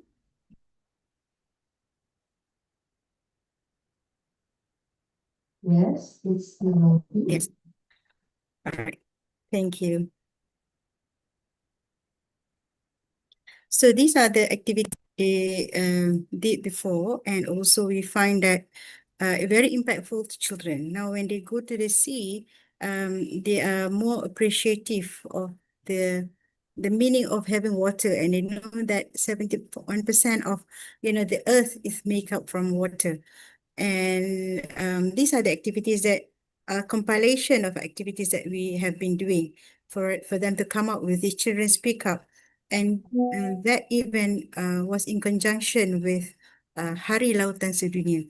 So I just got to know about it also in the event. Okay, and so we feel here that they are only small children, but they are still able to share their ideas and also to speak up for them to sustain. Now, when they go to the beaches, for example, they will see plastic. They will at least remind the parents not to use plastic because it can also affect the underwater lives. And also, why we do it, for example, the community campaign is that, so what we do, apart from the video that you saw just now, as we also organize regular campaigns, like currently we have recycling. So we ask parents to give things that they don't use anymore. And also we conduct together with children, obviously, families, and also local communities. And we also align with the international days. For example, just now the Earth Day, for example, World Environment Day. And this is how children participate. Like they make posters, planting trees, and they can also sort donations. And why we do community campaigns that we want to extend ESD beyond classroom into real life action. Okay, and we want to also instill a sense of active citizenship. So they are not only learning within the classroom, they can go beyond that and then can collaborate responsibly, the collaborative responsibility. And also this is how they can foster partnership with the wider community, for example. Okay, and the impact of this community campaign is that children learn by doing, and that's how they learn, right? They have to do, and they have to see the real world value of their efforts. So when they can see, they will believe, they will start to believe what they are doing as an individual, as a child, has an impact on their practices, families, and so on. Another impact that we feel very interesting is that it starts to strengthen family and community engagement. Like recently, we are doing recycling project, so the family members come and they start to be more aware, not to simply throw things, they have to start recycling things. And also it develops a sense of contribution. So they want to start contributing. What can I do? For example, they will start asking teachers and parents, I want to contribute to the, and also it starts to develop empathy from a young age, because these days we see the whole world having no empathy. So we'll have to start instilling that in our children again. So, all right, and also, how is this very meaningful and mindful? Because sustainability education gives children a real world purpose from the start. Before that, I would like to also share about the pedagogies first, okay? The pedagogies of education, because as educators, as teachers, of course, we need pedagogies. So we at NCWRC, we do lots of things with children, but we have the pedagogy. For example, we do project approach, and we use thematic approach. We use stream inquiry learning. We use hands-on experiential learning approach. We also do play-based learning and also social and community-based learning. So I'm going to share with you some of the activities that I find very interesting before we finish this session. Remember we talked about the underwater world, okay, and how we have the responsibility to, protect the environment and why we need to protect it. So this is one way. The theme is underwater world. And, when children, they are so into the underwater world, they learn about the sea creatures, the fish, what else? The prawns, for example. So you can see parents took part by donating, contributing all sorts of, and like fish, and also if you can see squids, for example, or cuttlefish, and you can see prawns. And they learn, they want to eat. So they learn to wash it. They learn how to prepare. So when we ask them what they do, look, what we have, and we are preparing our shell out. So this is another way of eating shell out, like they have not experienced it before at home. And next to our kids' kitchen that you can see at the table, there is an edible garden, where we plant some curry leaves or pandan leaves here, right? So how to cook with all the vegetables, just outside from the kids' kitchen. So they go and pluck some of the leaves and they want to eat on the banana leaves, daun pisang, okay? So they prepare first. So we let them prepare from the beginning. So what do they prepare? They have fun while they're preparing. And if you look at, they're all little chefs, we let them feel that they are little chefs. So all this, the fish, they prep the fish, they prepare the fish. And also what they have fun, one of the interesting anecdote that we could witness is that they were like using the prawns and talk, hello, how are you, things like that. This is the second picture. So they're having fun when they are preparing. And also they have never seen cuttlefish, in their life, some of them. So they saw it and how interesting they look. Because sometimes when they eat, it's already cooked and they don't know how it is from before cooking. So these are some of the engaging activities for ESD that we have. And lastly, what they had is that they cook. When they prep, they had fun and they cook. So they say, we can't wait to eat. So let's cook and let's dig in. So you can see like they are actually cooking, I think, tom yum, if you know tom yum, like a soup, but sour soup, they cook some of them with the lemongrass or serai, and they steam fish, for example, that's healthy cooking. And they serve it in on the banana leaves. If you can see the last picture here. So we call it shell out. It's a different experience from them, and they're learning about the seafood and how they should look after the sea, for example. That's the idea, so that they can enjoy the food, you know. And lastly, this is the experience as a whole class. And they enjoy eating it, because the process started from the beginning when they have the raw fish, raw prawns, until they cook and they have fun while eating it. So this is about being, I want to relate it to the theme of the conference, is why it is meaningful. Okay, so why it's meaningful and why it matters? Because our sustainable education gives children a real purpose, real world purpose from the start. Why did you have to take care of the environment, for example? Why do you have to respect others, for example? All right, so how do we make it meaningful for children is that we do through the activities. So we have wall of ESD that connects learning to everyday actions. Like, for example, recycling, saving water, and we do community campaigns, for example, to show the actions. Their actions have a tangible impact on people and also on the planet. So what is the message, the meaningful message that we want children to get is that when children see the value of their learning, but sometimes we let them learn that they don't see the value, but when they experience it and they connect it to the real world, they can see the value of their learning and it becomes deeply meaningful for them. Okay. And how do we make sure that it is mindful? It matters because every early habits that we have until now as an adult, as children, early habits of mindfulness, they have to be mindful. They have to think why they're doing this and why they're doing that and why they are not doing this and that. Because early habits of mindfulness build respect for resources, for example, for fish that they eat, for people around them. Okay, for example, during Ramadan, they cannot waste food because they're mindful, because there are people who out there who don't have food to eat, and also to the nature. So why do you have to take care of the environment? And we do these mindful activities through, for example, children speak up that I mentioned just now, because being mindful encourages reflection before action.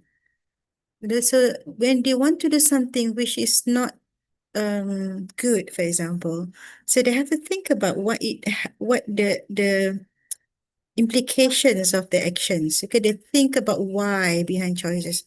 So why do I have to do? I will have to be good to my friends because my friends also have feelings, for example, right? And also, another way for them to be reminded of being mindful is that through the wall of ESD just now that you saw. So the wall of ESD is a visual pause point. Okay, so they will look at it, they think about it. Oh yeah, I did that. So and then they remember why I did that, and it's okay. So how I'm going to do that again. Okay, so these are the visual pause point when they from the daily moments of eco-reflection, we call it. And the message of being mindful is that mindfulness in early childhood and nurtures care. Because so children are pure, so they nurtures care and also nurtures responsibility and also empathy. And these are all the heart of sustainability. If they don't feel it, they don't believe it, it's not going to work. So they have to feel and believe and doing it, so it becomes a heart of sustainability. Obviously, being children, they need to enjoy doing it. Okay, so that is why joyful. I really like the theme of this conference, the meaningful, mindful, and joyful. So why it matters because joy or happiness, it fuels engagement. So when they're happy, they can engage. And this is a lifelong motivation to care for the world, to care for the sustainability of the world. And we do this through children's activities. For example, the children's campaign, when they turn environmental care into something playful, social, and also celebratory experiences. And remember the shout out that they experienced just now when they learn about the sea creatures, the food from the sea. And this also, something to celebrate. And also, one of the activities I mentioned is that also children speak up also create pride and excitement. So they feel proud, they can talk about something very important, to adults, for example, and their voices are heard. So the message that we want to convey here is that when sustainability is joyful, where they are fun, okay, it becomes part of children's identity, and it's just not a lesson, just a lesson. It's just part of their identity, part of their habit that they want to instill in their actions. And I think that's all that I can share about the three main things that are related to the theme of the conference. And the pictures that I shared with you just now, all the pictures that we did at our center. Therefore, my heartfelt thank you to NCDRC management and staff, and also NCDRC teachers, and also Professor Emeritus Dr. Amina Ayub, who was our Vice Chancellor and now currently being very resourceful in helping us out to materialize ESD at our center. And also thank to you for listening and for your kind attention. I think that's all if I can share with you this one. Thank you very much. Okay. Thank you very much, Doctor, for your inspiring presentation. And your theme about ESD is very related to our team, meaningful, mindful, and joyful learning. Okay. You have talked about ESD, ya. Yes. Mungkin kalau dalam bahasa I Indonesia, can't really hear you, but I'm going to listen very carefully here. sorry, can you hear my voice? Yes, but very far. Okay. Okay. Okay. Your presentation is about ESD, right? Yes. Yes. Berarti in Indonesia itu kita istilahnya itu pendidikan untuk pembangunan berkelanjutan. Oh, interesting. We have the similar. Sama ya? Oh, in Malaysia also. Yes. Oh, okay. You have explained about why kenapa kita harus melakukan berkelanjutan, kemudian bagaimana caranya, ya. Kita sudah menjelaskan tentang itu. Kemudian pendidikan berkelanjutan ini juga mungkin lebih fokus ke menjaga lingkungan, ya. Lingkungan is environment, right? Ya, environment, ya. Yeah, okay. Persekitaran, it means. Ya. Yeah. Dijelaskan tadi bagaimana mengapa, why we have to do sustainable development and how, dengan melibatkan anak dengan kegiatan proyek, dengan kegiatan art craft, dengan kegiatan yang melibatkan mereka langsung dalam kegiatan tersebut dalam rangka untuk menjaga lingkungan. Now, it's very interesting topics that are related to our seminar team today. Yeah. And thank you for suggesting this theme. I think it's very relevant. Also, many meaningful, mindful, and joyful. That's what we expect children to learn and how to learn, right? And perhaps, inshallah, maybe we can share our practices between the two countries, Malaysia and Indonesia, on the ESD. It's a global thing, everybody's doing it in other countries. So why not we collaborate on this? It's very interesting. Thank you. Okay, thank you. Now, Doctor, maybe we come to question and answer session. There is question in chat. Can you see the question, Doctor? From one of our participants here. He asked you about high question. How will we do if sometime educator, Can you read the chat, Doctor? The chat? Hold on. The question is in the chat from the audience. So where is the chat? I'm not very familiar with Zoom. Okay, I will read it for you. How will we do if some educator face that parents are too busy and have to leave the education with the teacher responsibility, because the parents just go to get money okay.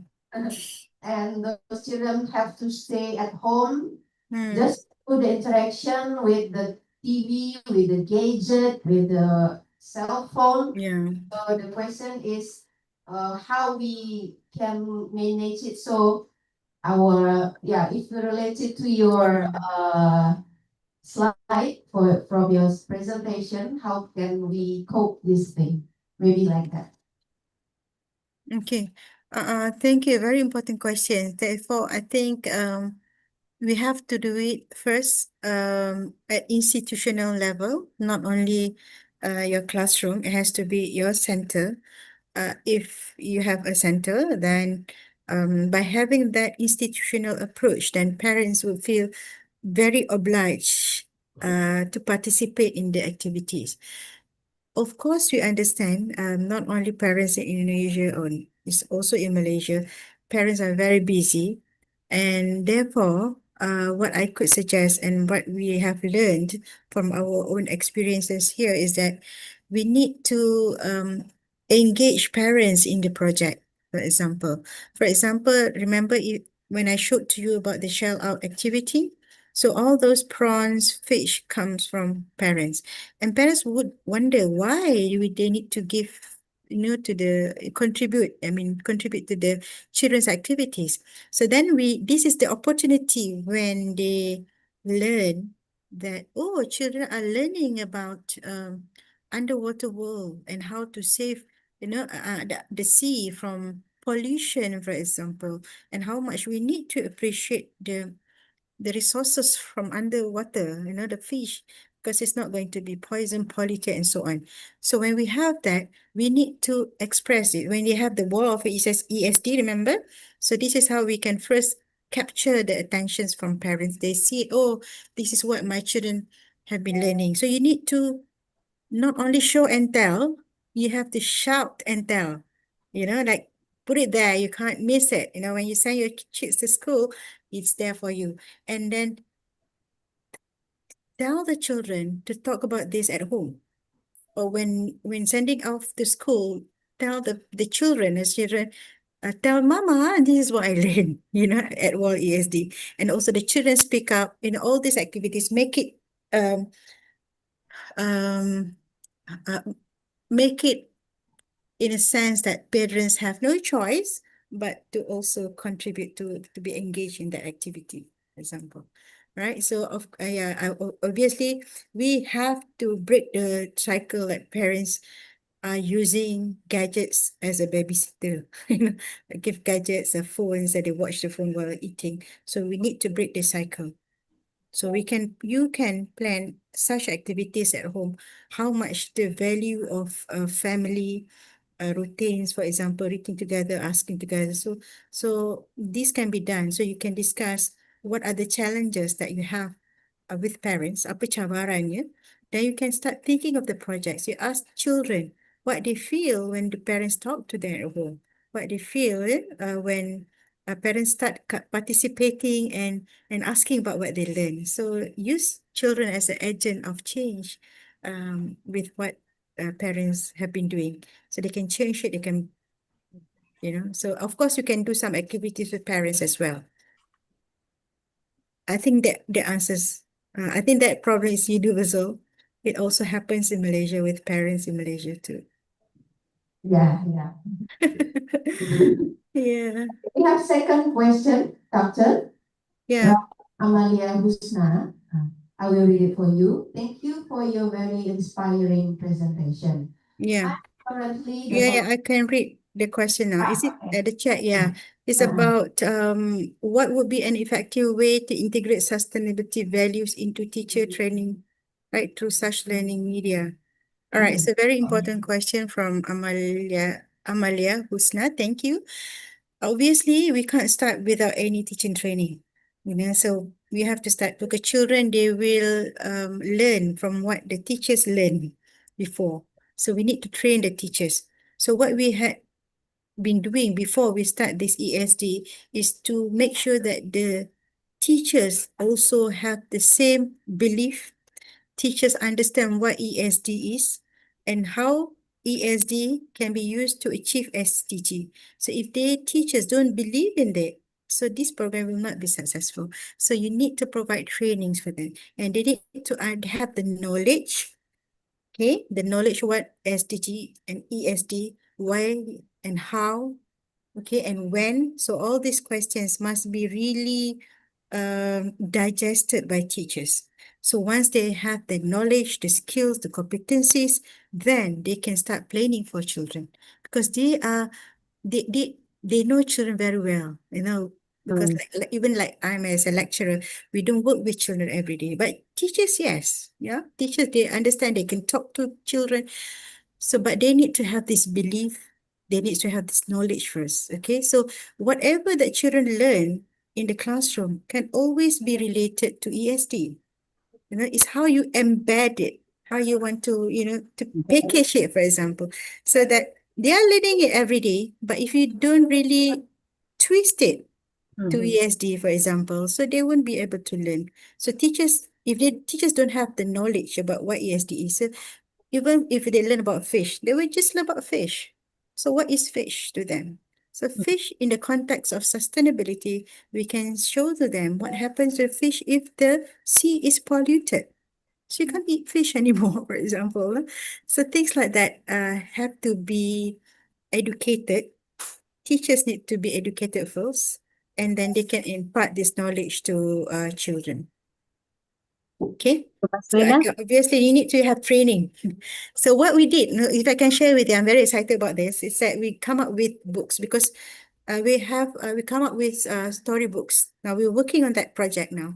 So whatever children are doing in the classroom, the project, we compile them, we make it as a storybook so that you can read the stories to children.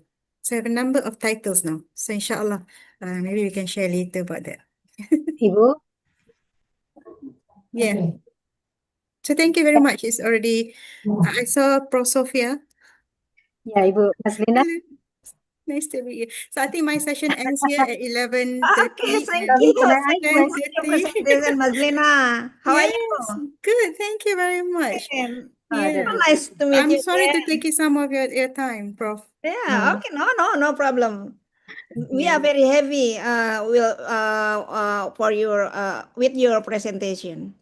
Thank you. Okay. All It's right. very meaningful, I think, yeah, about the sustainability development. It Yeah, is yeah. our issue, right? Yeah.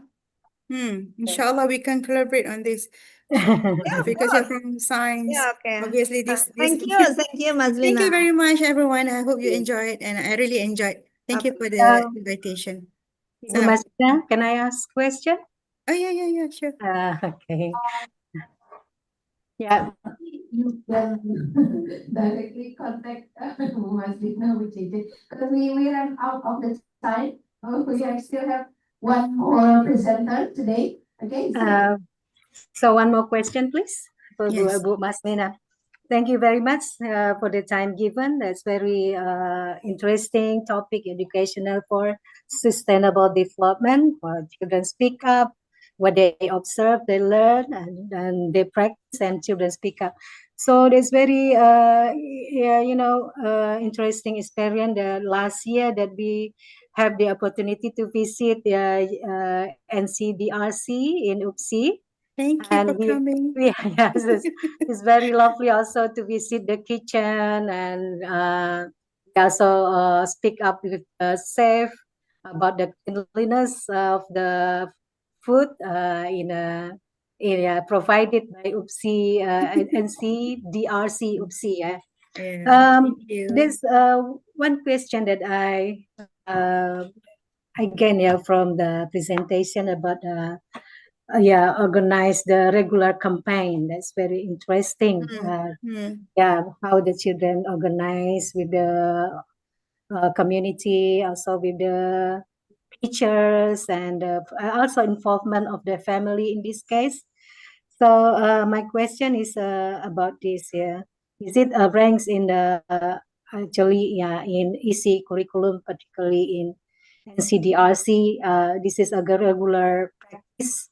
Yeah, and is it included in the curriculum, or this is only a routine activities that's been organized by the teachers, in NCDRC. So Yeah. Okay, that's the very question. important question because you relate that to curriculum. And interestingly, is timely that next year, 2026, we have new curriculum. And ESD is not um, highlighted in the curriculum, but I think it goes back to teachers and also the centers, how to creatively embed the belief, the practices into the curriculum. You know, so for example, we also have themes because we are a national center, so we must use national curriculum. And curriculum may not highlight ESD deliberately or very clearly in the curriculum, but it is how we as teachers must understand the curriculum and then how we want to use the curriculum to embed ESD in our teaching activities, in our routines, and also in our monthly events. So we actually we have been doing it, you know, where we learn about the nature, we learn, it's not something new. It's just that sometimes we do not deeply root that learning into ESD. We just learn about fish and that's it. So we don't go a step further, a bit more detail about why we need to take care of our environment or our sea and so on. Just take it another level. I think that's it. Yeah. So to organize this program, you also have an annual meeting with the family, Yeah. involve them to decide what the activities for the children, or just Yeah. It's not the actually NCDRC program. Yeah, we have like what 300 children. We have babies, 3 months old, I think 6 years old at our center. So we don't have it like annual thing, but we of course we plan it for the annual thing. But sometimes the project is very organic, you know, like you don't pre-plan it, but it comes out of children's curiosity and children's interest. And therefore, sometimes we be flexible. We change the project. So we let the parents inform the parents like at least a week ahead so that they know what our children are doing. Sometimes it doesn't work like the whole planning, 1 year planning, but you know, sometimes it very organic, as I said, suddenly children want to learn about this. So we have to be flexible and then we inform the parents to look, we are going to learn about this. So could you please, you know, for example, the recycle things, it's ongoing activity now. So if you have toys that you want to use, so we're going to donate it to another orphanage, for example. So that's one of the things. We talk a lot about what happened around the world, like Gaza and everything. So they want to contribute, children want to speak up. Yeah. Thank you, Ibu.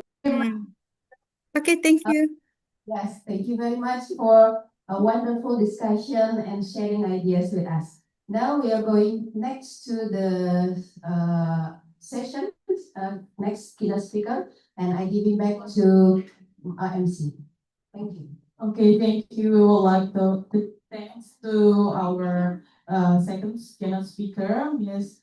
Mazlina. And before we close the second topic, we need to take a picture for a while. So I wonder a lot of ladies and gentlemen can open the cameras, and I will give a hint. Brother, we start to first slide. Okay. 3, 2, 1. Okay, we move to slide 2, 3, 2, 1. Next, slide 3, 3, 2, 1. Slide 4, 3, 2, 1. And the last one, slide 5, 3, 2, 1. Okay.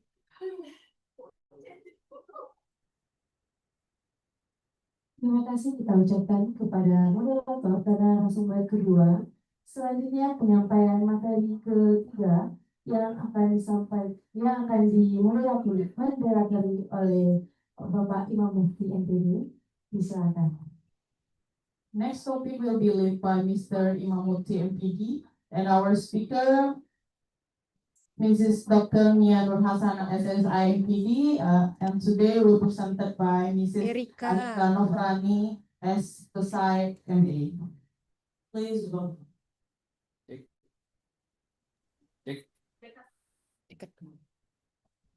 Bismillah. Greetings everyone, distinguished guests, speakers, and participants of the 7th International Conference on Early Childhood Education.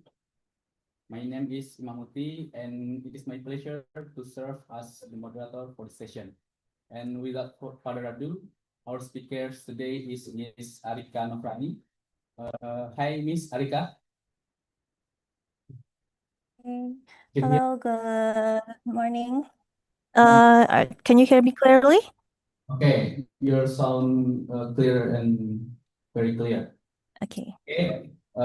She is a senior education specialist at the Directorate of Early Childhood Education, Ministry of Primary and Secondary Education of Indonesia. Our speaker today holds a master's degree in special and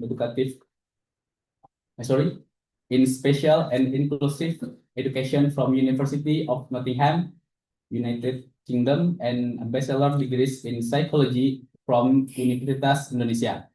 With over 15 years of experience in early childhood education, Ms. Arika has contributed extensively to national initiatives, including the development of the Kutilas on early childhood education, guidelines for inclusive education, and capacity building for database planning in early childhood programs. Today, we will hear her presentation, and she will present on deep learning approach in early childhood education. And without further ado, please join me in welcoming Ms. Brandy to deliver her presentation. Hi, Ms. Jo. Okay, thank you, Bapak Imam. I will try to screen share first.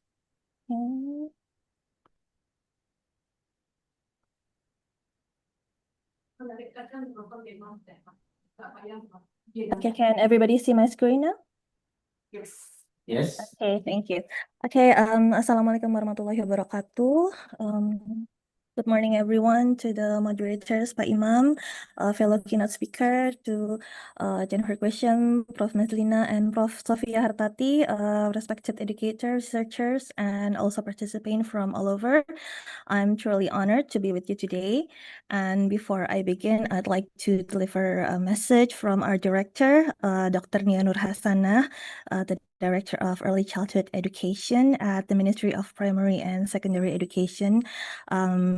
Since due to another official engagement, she unfortunately could not join with us with this session, but she sends her warmest regards and also full support for this conference. And since I've been asked to speak in her place, I hope I can represent her vision and also her message faithfully.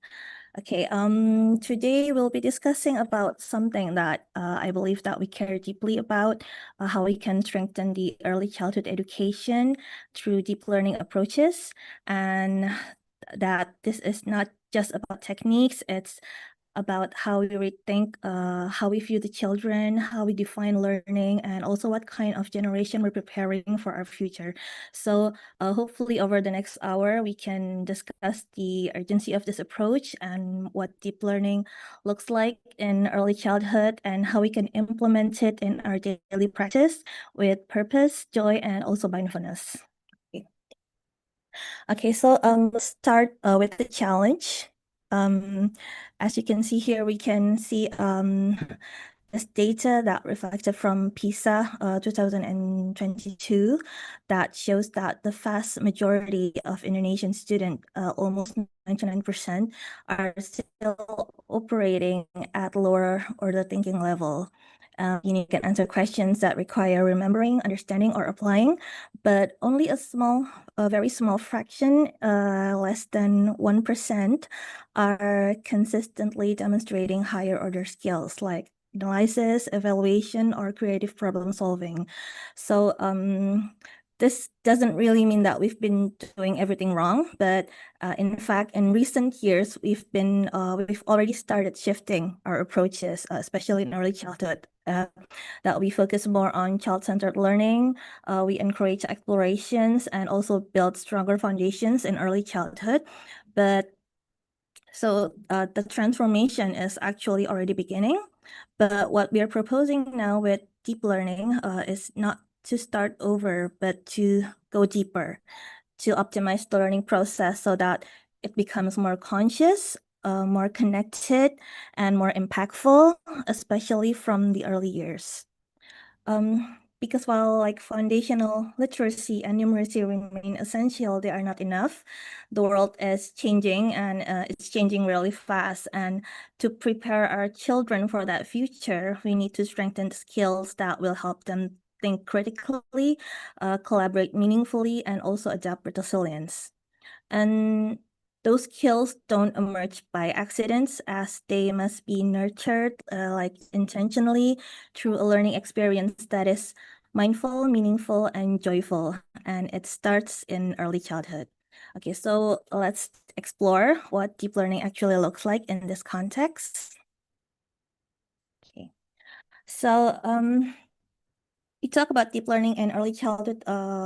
We want to start with simple acknowledgement how in holistic development of the mind, of the body, the emotion, and the spirit has always been the foundation of early childhood education. And for many of us here, that this isn't a new thing. It's what we already believe in and what we strive to do every day in our classrooms and our communities. So deep learning is not meant to replace that. Instead, it's a way to go deeper, to bring more structure, more clarity and intentionality to those values that we already hold. So it helps us ask, are we designing learning experiences that are not only developmentally appropriate, but also mindful, meaningful, and joyful? So it also encourages us to reflect more critically on the systems and the habits that we've inherited. Because sometimes even in early childhood, we can still fall into routines that focus more on performance than on presence. And that's where deep learning becomes powerful, because as stated in the slide, that this approach transforms traditional education by focusing on the whole child and also creating conditions where learning becomes a natural, engaging process rather than a forced activity. So this line actually captures the heart of deep learning, how we move from compliance to curiosity, and how we move from passive learning to active, integrated experience that truly resonates with the child. So in many ways, we're not starting something new. We're simply realigning our practices with our original purposes to support children, not just to learn, but to grow deeply, joyfully, and also meaningfully. Okay, so now let's talk about the vision and the 8 dimension of the graduate profile, or we or you know it at the 8 DPL dimension of the graduate profile. And they represent values and competencies we hope every child develops starting from early years and also continuing throughout their educational journey. So this profile is not only about academic success, it's about raising whole, capable, and grounded human beings. And it's we have like faith and devotion here, how we instilling strong spiritual values that guide characters and also daily life. And we have citizenship, how we have children that nurturing love for the nation, respect for diversity, and also have global awareness. And we have communication, how we have children that can express thoughts and emotions clearly and respectfully. They have effective interpersonal and interpersonal communication skills, and also critical reasoning to help children to analyze, question, and solve problems. And we also aim for children with creativity that encourage them to think outside the box, imagine, and also can innovate. And also we need children that have a strong sense of collaboration, where they're learning to work with others, take turns, and share responsibilities, and also health, which promote both physical activity and also emotional or mental well-being. And also we aim for children that are independent, so they have self-responsibility and also initiative without dependence of other. So this 8 areas are deeply interconnected, and what's powerful is that none of them can be developed in isolation. So they cannot be developed only of learning alone, because like the child, they cannot become a creative collaborative thinker just by completing worksheets, and they need experience that allow them to explore, to reflect and connect with the world around them. And that's what deep learning offers us. It's a pathway to intentionally nurture these dimensions through day-to-day practice and through play, projects, conversations, storytelling, movements, and also joyful chaos. So learning needs to be joyful and meaningful and also mindful in order to the children can get to the point of they have these profile of the 8 graduate profile. So the graduate profile isn't just an end goal. It's kind of serve as a compass. It reminds us that we're really aiming for what we're really aiming for in early childhood education. It's not just about school readiness, but how we prepare children that are life readiness. Okay. Okay, so these 3 words, the principle of deep learning, mindful, meaningful, and joyful, and as I understand, is also kind of like the big theme of our conference today, as they might sound simple, but actually together they are incredibly powerful, like what Professor Nazil already said, and also the speakers before me have already mentioned also, how these 3 words are kind of like at the core of how we bring deep learning to life. Like mindful, when we say mindful, we're talking about creating a space where children feel safe, present, and also emotionally supported. Like it means that children are not afraid to make mistakes when they're learning, and also they can focus because their emotional needs are met, and also that they're aware what they're thinking and doing, even in like simple activities. So a mindful learning environment honors children's pace. I mean, it doesn't rush or overwhelm them, and also it invites curiosity for the children.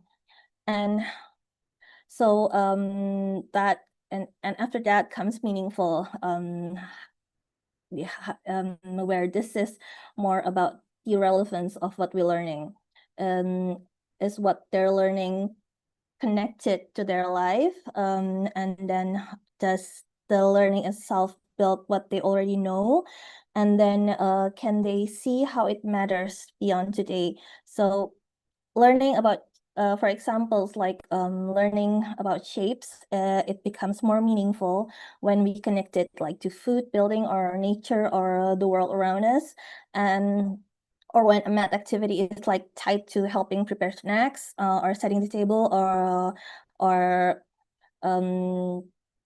like we put what we use to utensils back, and like that. So all the activities that we do in learning is tied up to everything we've been doing in our real life, and that is more meaningful, more contextual, and relevant to real life for the children. And the last one is about joyful. So joy is actually like the real learning, because as I mentioned before, children learn even through joyful chaos. So when children are like laughing, experimenting, building, singing, or even asking 1,000 questions, they are learning very deeply, and that joy signals engagement, and engagement builds memory, language, and also self-confidence. So these three together, mindful, meaningful, and joyful, they are not separate programs. They are not separate steps. There are lenses to how we apply everything that we do, and from designing activities to how we greet children in the morning. So it's actually the basic of what we do every day in our centers. And actually the best part is I think most of us here are all the educators are already doing that. And sometimes even when we don't call it that, because we know that in early childhood education, like we already have the principles of like meaningful learning and joyful learning from a long time ago. So I think most of us already do that, and it's now how we do it more intentionally, and how we put more meaning into it. So deep learning is actually simply asking us to do all the things that we have already done more intentionally, more reflectively, and more often. Okay. So this is how we actually structure this in a way that supports teachers, families, children at the same time. So this is kind of like the framework of the deep learning that we're using. It includes like 4 interconnected pillars here that we see: pedagogical practice, and then learning partnerships, and learning environment, and also digital utilizations.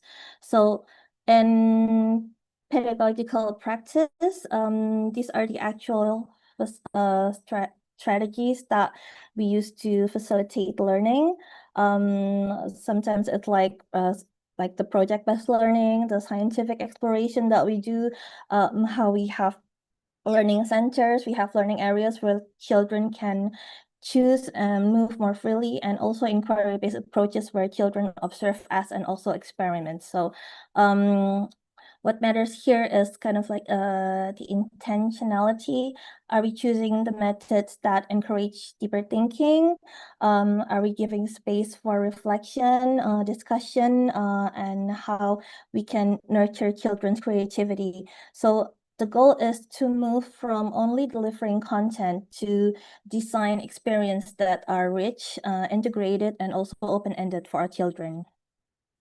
And then the learning partnership, it's the partnership between family, ECE unit, community, and that includes parent involvement committees, and also health facility partnership.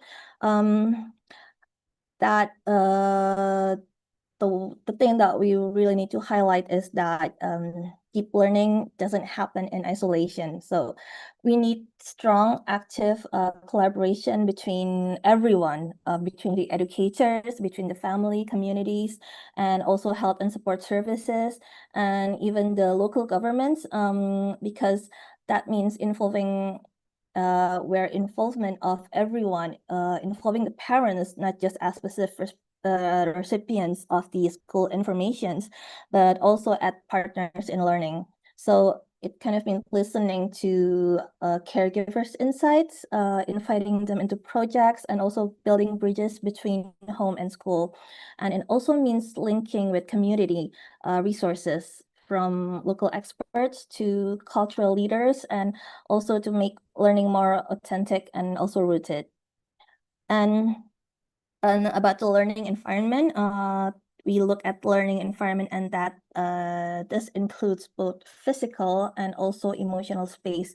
So we have here the learning culture, physical space, and also virtual space that supports safe and inclusive climate, allowing children to explore, express, and collaborate. So This is the thing that we normally ask ourselves when we're designing the learning environment, like, is the classroom designed to invite exploration and independence? And are the materials accessible? And also, can children see their culture? Can they see identity, their identity reflected in the spaces? Does learning can include everyone? So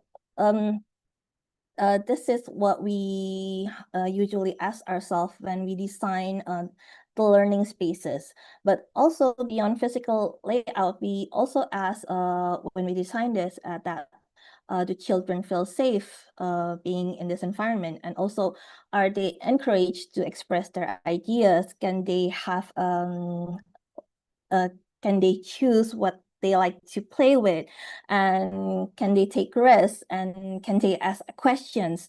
So a healthy learning environment empowers children to own their own learning journey and also to be responsible of their own learning journey.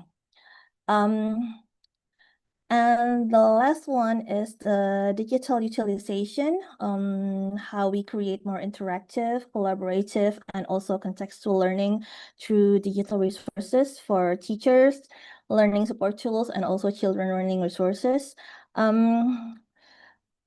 This last part is we kind of like invite technology because technology is right now it's a part of our world, including in early childhood. And sometimes the question is kind of like, how should we use it?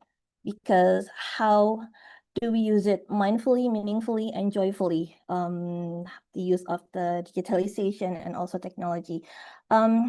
So when it used well, we can use it for support storytelling, and also we can enable collaborative play through digital technology. And it also provide access to music, art, language, and movement. And sometimes the things that we cannot really present at school, but what we have to really keep in mind is that the technology that we use have to be interactive, not passive. So technology should enrich relationships, not to replace them. And so we, in early childhood, we are not anti-digital, we are pro-purpose. So how do we use the digital technology purposefully and intentionally? So this is the framework. This is not really a rigid formula, but this is more of a flexible guide, one that allows us to build deep learning environments across different contexts, cultures, and also capacities. And the best part is actually, I think many of us already doing this. Deep learning is simply help us bring it all together with intention, connection, and also impact. So this is some of the implementation examples in ICECE, how these principles, they are not just theoretical, but they're already being implemented across early childhood settings in Indonesia. Like in this one example, in the medicinal plant project, or TOGA, how in one center, children explored family medicinal plants and that grow around their homes. So they identified different plants with their teachers and families, and then they learn what each plant is used for, and they participated in traditional herbal medicinal project, turning that knowledge into hands-on exploration. So this one activity supported a lot of things like science, language, health education, cultural heritage, and also family engagement. So it wasn't just a plant lesson, it was deep, joyful, and real-world experience.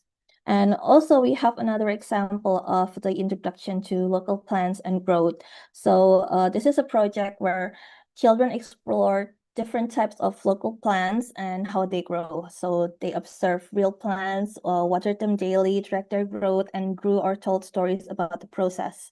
So this kind of activities can nurture observational skills. They introduce scientific thinking and also created routines and also responsibilities. And it also led to creative reflection like journaling or role play. So again, the simple activities actually are deeply connected and deeply child-led.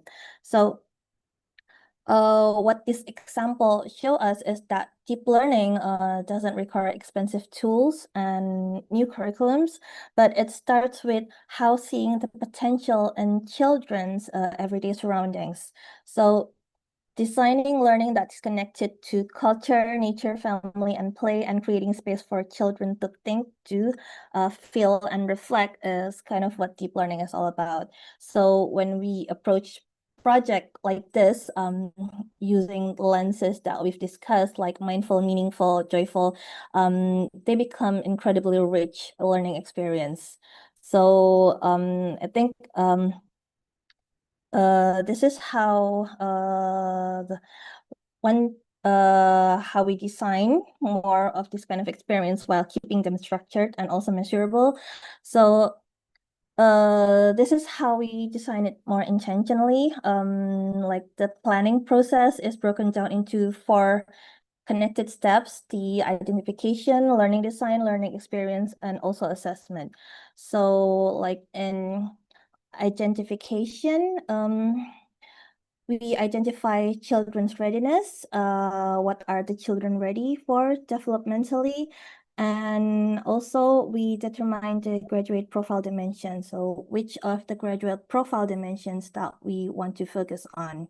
Like, for example, if children are naturally curious about food, we might use that interest to explore nutrition, measurement, and even cultural stories about food. So from the start, we can decide, and also from the start, we can like decide, are we targeting collaboration here, independence, communication, which can becomes our anchor throughout the experience.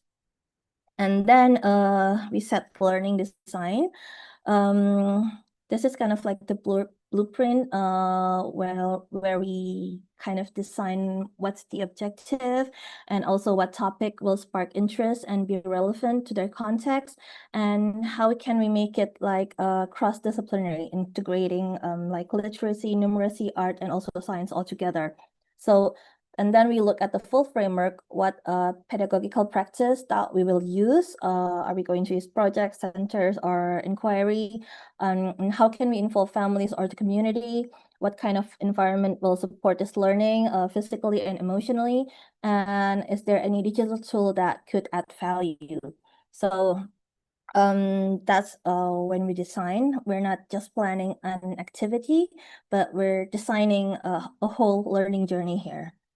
And then we go to the learning experience, where once the plan is in place, we move into the learning experience itself, where this is where the principles of mindful, meaningful, and joyful must be visible, because the learning process typically flows through understanding, where children explore, observe, and build ideas, and the application, where they try things out, test, or create something, and also the reflection, or where they express what they learned or how they how they felt. So this reflection can happen in many ways. It could be from talking, drawing, movement, role play, as long as it helps the child connects with their experience. So even when they're reflecting, when they're expressing their minds, I think the children, and it needs to be doing that inclusively. And finally, we have assessment, where deep learning shifts how we think about assessment, because we're not just asking did they learn it, but we're asking what are they thinking, feeling, exploring next. So we kind of put the assessment inclusively, and how in this approach assessment becomes a cycle, not a checkpoint. And I'm sure that we've been already doing that also, how we start with assessment before the experience to understand readiness and also interest, and also we observe and assess during the process, looking at how children explore and how they interact and how they express ideas. And then we assess again after that, not just for outcomes, but to reflect on growth, challenges, and the next step. So this is kind of like a cycle. And also the insights that we gather at the end feed right back into the next round of planning. So yes, this is a cycle where the assessment doesn't end the process. It shapes what comes next. And that's kind of like what makes it meaningful, because it's part of not it's a part of the deep learning where this is the assessment, it's not judgment, but this is a compass to where are we going next with the children's learning. So the goal of assessment here is not to label children, but it's to understand them, their progress, their thinking, their interests, so we can keep supporting their growth. So through this structured approach, from identifying needs to designing, implementing, and reflecting, we can turn everyday topics into deep, connected learning experience. And sometimes it does looks like chaos. Sometimes it's look like it's very unstructured, but it's actually intentional. The chaos is intentional. It's a meaningful chaos filled with joy and growth and filled with learning for the children. So this is something. There's another one example. This is very simple, and I think most of the ECE centers use this already, about how we have a simple activities on making banana cake. So this is simple but relatable, and also actually when we look at from the right lens, it is so powerful. So here's the objective, was to help children develop healthy eating habits. But instead of just talking about food groups or reading a poster, the teachers design a full learning experience around this. So it followed the deep learning process in terms of understanding how children start with explore what makes food healthy or unhealthy, and what ingredients are usually found in cakes, which ones are better for our bodies. And then they start to compile informations from they read storybooks, they look at pictures, they tasted examples, and also had group discussions. And some even brought ingredients from home and shared family stories about the food that they think healthy or unhealthy. So this wasn't just about health. It was about language, science, culture, and also personal connection. And next, we have the application, how after all those information, children sorted ingredients into healthy and not so healthy categories. And also they discussed which one they wanted to use. Then together with the teacher, they actually made a steamed banana cake using natural ingredients. So we've got here math, we have measurement and sequencings, and also we have motor skills and cooperation. We have decision making and problem solving, and also joy and anticipation of what will the banana cake be. So this is kind of messy activity. It's messy, noisy, but it's absolutely rich in learning. So at the end, they have the reflection. So after making the banana cake, after try eating it, the children talk about the process, like what did we do and what did we like, what surprised us about making the banana cake, and also why is this cake better for our bodies because of the ingredients that we chose to put here. And some children drew pictures of the steps, and others like role play being chef. And one of the children even made a pretend menu at home and share it the next day. So that is kind of like reflection in early childhood. It doesn't really have to be formal. It just needs to help children connect meaning to experience. So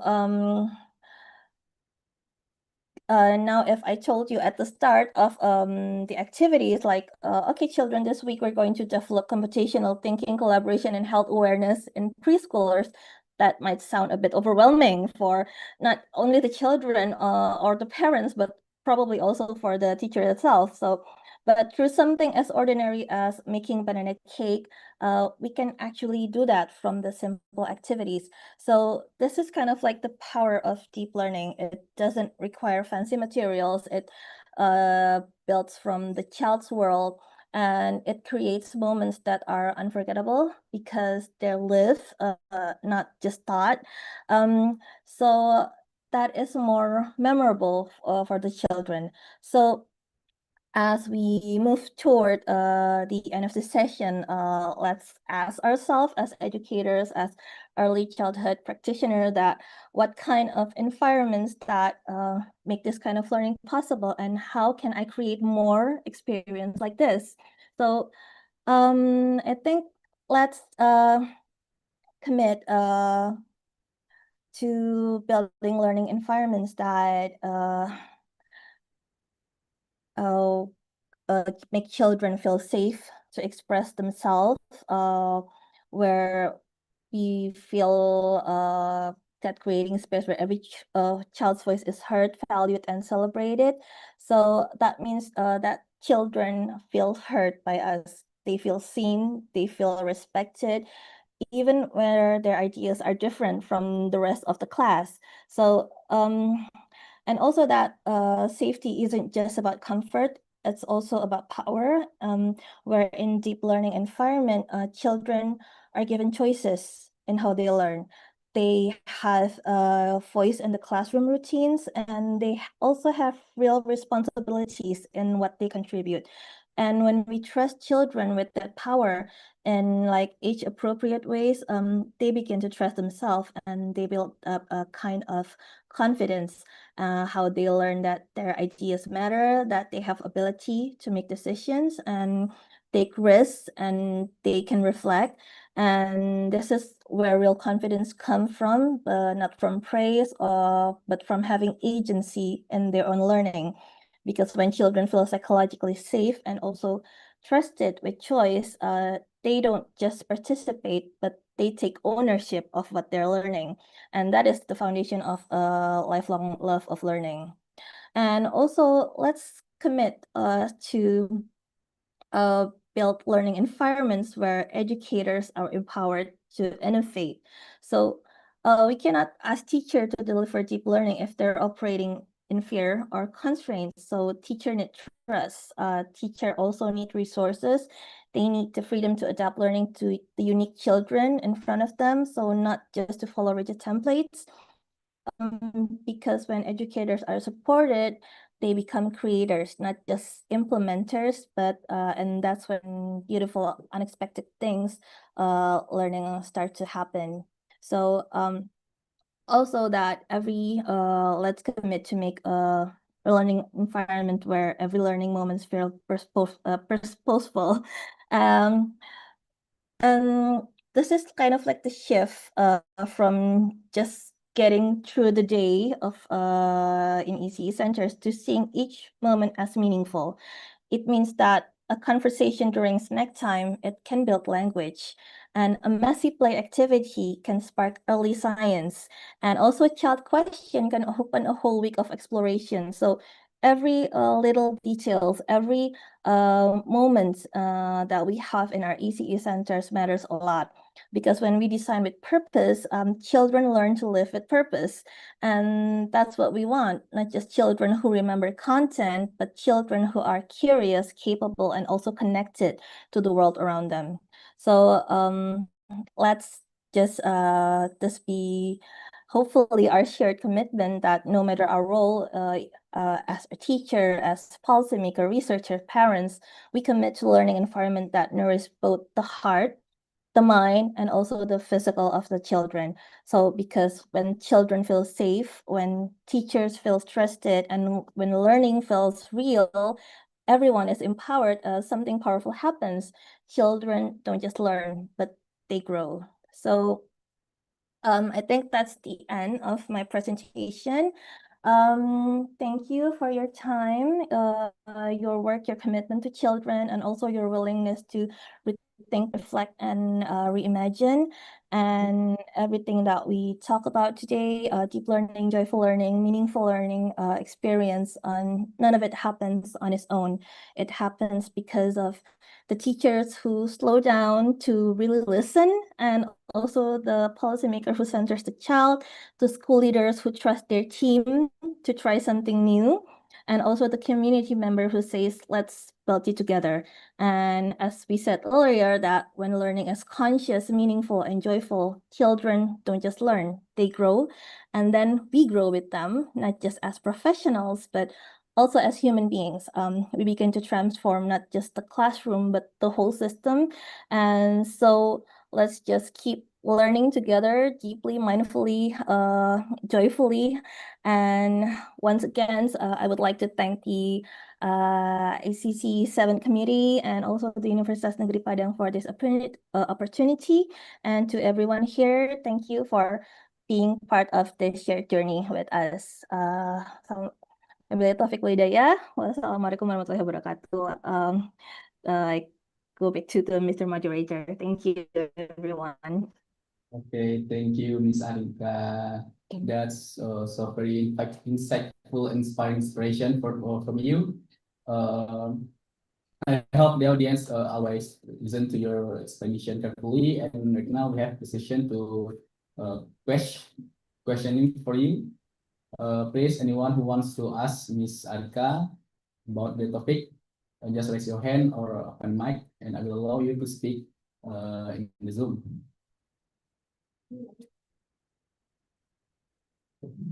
Okay, there is Miss Krishna Shaknita. I will allow you to unmute your speaker. Okay, thank you for the opportunity. Is it my voice clear? Yes. Ms. Arika and you. Thank you so much. Thank you for the presentation, Ms. Arika. It's a really interesting topic, especially in Indonesia atmosphere system of education, because we know that the learning isn't actually new in education, but this approach is making comeback as it's being integrated into Indonesia's learning system. But based on my experience when I met the teachers, especially from rural area, the teachers face difficulties to implement this approach because if we're talking about the feeling of the teachers, they just like already get the knowledge and then can implement the Merdeka curriculum. But now suddenly, when they comfort with the curriculum itself, they have to face new approach, and sometimes it's a great stress to the teachers when they have to match the approach to the their program, and especially for their plan study for the students. So how the teacher position themselves in deep learning, mass learning itself, and how to integrate this approach to the planning of the study in the kindergarten, Ms. Arika. So it can help teacher a lot, I think. Thank you. Okay, Miss Arika, you can answer the question directly. Okay, thank you, Bu Tisna. Okay, like in when we advocate deep learning is also step by step, right? So as you mentioned earlier that deep learning is not something new, especially in early childhood, because no matter what curriculum we were at, like we have the curriculum 2013, and then we have the Merdeka curriculum, and then we have actually this is a national curriculum. We still have the 2013 and also the Merdeka curriculum, but now more intentionally with deep learning approaches. So in early childhood, I think the basic of how we implement learning is not actually different. If we already have understanding about what early childhood learning is all about, because from where we started, even in like 2001, we already implement like learning for early children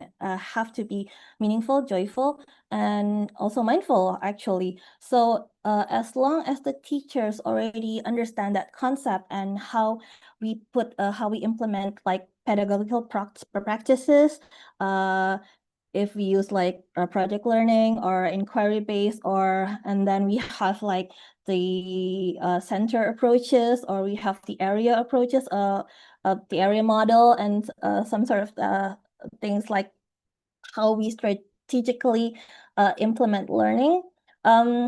If we already understand the basic of that, it's not really hard actually to implement deep learning. What is kind of different, probably how we administer the planning and also the assessment. But when we, like what I said, if we already understand the basic of it all, it's actually not that hard. So I think what we need to tell our teachers is let's do it step by step. Don't take it like you have to do the whole process of deep learning by early next year or by the semester, but we can like learn it together, like what works in our centers, because like we know that Indonesia has so many ICECE centers, all of them are unique, and I think we need to really learn and implement what's really best for our centers, and probably how we actually implement this deep learning approaches is sometimes kind of different from one center to another, and it's actually okay as long as we know how to do it more intentionally. So let's just take it step by step. It's not like we really need to change how we implement learning in ICECE centers by tomorrow, but let's do it like step by step. Really, let's really learn what this approach is about, and then we can reflect what's actually that I've been doing correctly in our centers right now, and what can we like implement to like upgrade the skills of the teachers, upgrade learning our for our children. So I think that's what needs to happen. It's not just about administration, because sometimes we kind of talk about how the planning model is different, but well, for me is when we use the right planning models, but then we don't implement it correctly, that is actually a problem. So let's just start with really taking one step at a time, and then how we reflect is our teaching, is our learning in ICECE centers already good enough for our children to grow. I think that's my answer, Miss Tisna. I hope it's clear enough.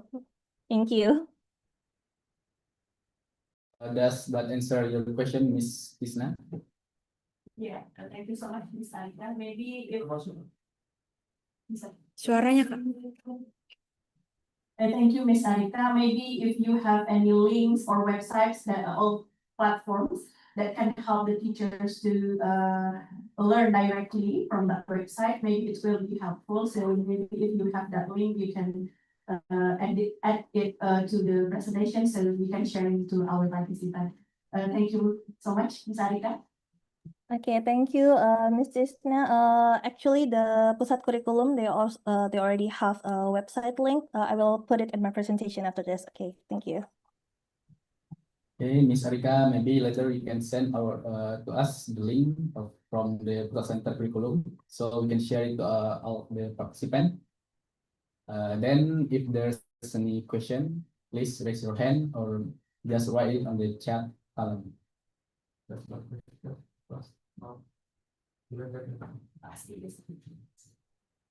Okay, maybe there's no question, and that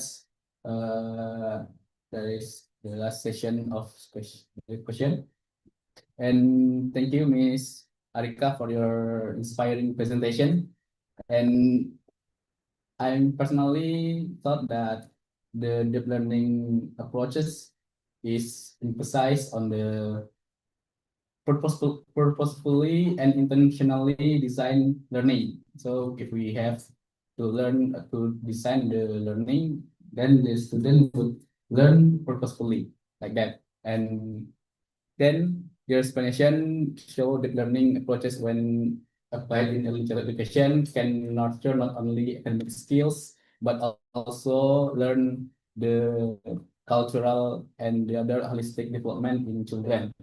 And then I'm very appreciate you're connected with the principles of mindfulness, meaningfulness, and the joyfulness to practical examples that educators can implement in their classroom.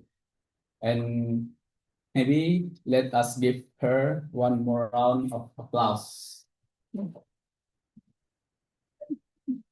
Thank you to all participants for your engaging question and attention. And we will now process the next agenda of the conference. Please stay with us and enjoy the rest of the program. Okay, back to the MC. Assalamualaikum warahmatullahi wabarakatuh. Okay, thank you to our moderator, our speaker. Ladies and gentlemen, we need to take a picture for a while. Please open your cameras. Take a picture with our speaker. So I want to start, and I will give a hint. Slide 1, 3, 2, 1. Slide 2, 3, 2, 1. Slide 3, 3, 2, 1. Slide 4, 3, 2, 1. The last one, slide 5, 3, 2, 1. Okay, thank you, everyone.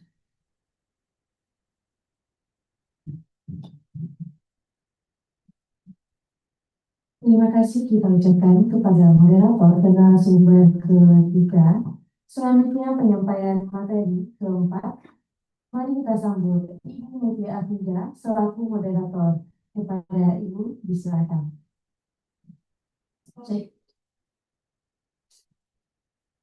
Next topic will be led by Mrs. Mutia Afida, MPD, and our speaker, Mrs. Professor Dr. Sophia Hartati, MSI from Universitas Negeri Jakarta. Please welcome. Whose voice is clear? Thank you. Ladies and gentlemen, good evening and warm greeting to all of you. Welcome to the International Conference on Early Childhood Education. And I'm Mutia Afida, and I will be your moderator for this session. And it's an honor to accompany to you today in this virtual gathering. Selamat siang, Bapak Ibu semua. Selamat pagi. Kita berjumpa lagi di sesi terakhir kali ini, di mana kali ini saya akan memoderatori ibu-ibu semua. I think I will use bilingual language for you all. And now it's my great pleasure to introduce our distinguished speaker. She is Professor Dr. Sophia Hartati, MSc, a leading expert in early childhood education and highly respected academic in Indonesia. Baik, untuk kali ini, speaker kita kali ini adalah Profesor Dr. Sophia Hartati, di mana beliau adalah expertise di bidang pendidikan anak usia dini, dan di mana beliau adalah salah satu profesor di Universitas Negeri Jakarta yang sudah lebih dari 25 tahun berkecimpung di bidang pendidikan anak usia dini. She holds a bachelor degree in education geography from ITB Bandung, a master in social science from Universitas Pajajaran, and doctorate in educational technology from UNG, or we can call it Universitas Negeri Jakarta. She has served Dean of Faculty of Education since 2013 until 2025, and head of the Business Management Agency since 2021 until 2024. And currently, she is a coordinator of the doctoral program in early childhood education. Now, she is actively involved in national and international organizations that you know overall, in general, she is chair of the Indonesian Early Childhood Teacher Education Associate, that we call it APG PAUD, atau kita sebut dengan ketua dari APG PAUD Indonesia. And her research focus on early childhood social emotional development, curriculum innovation, and teacher competency.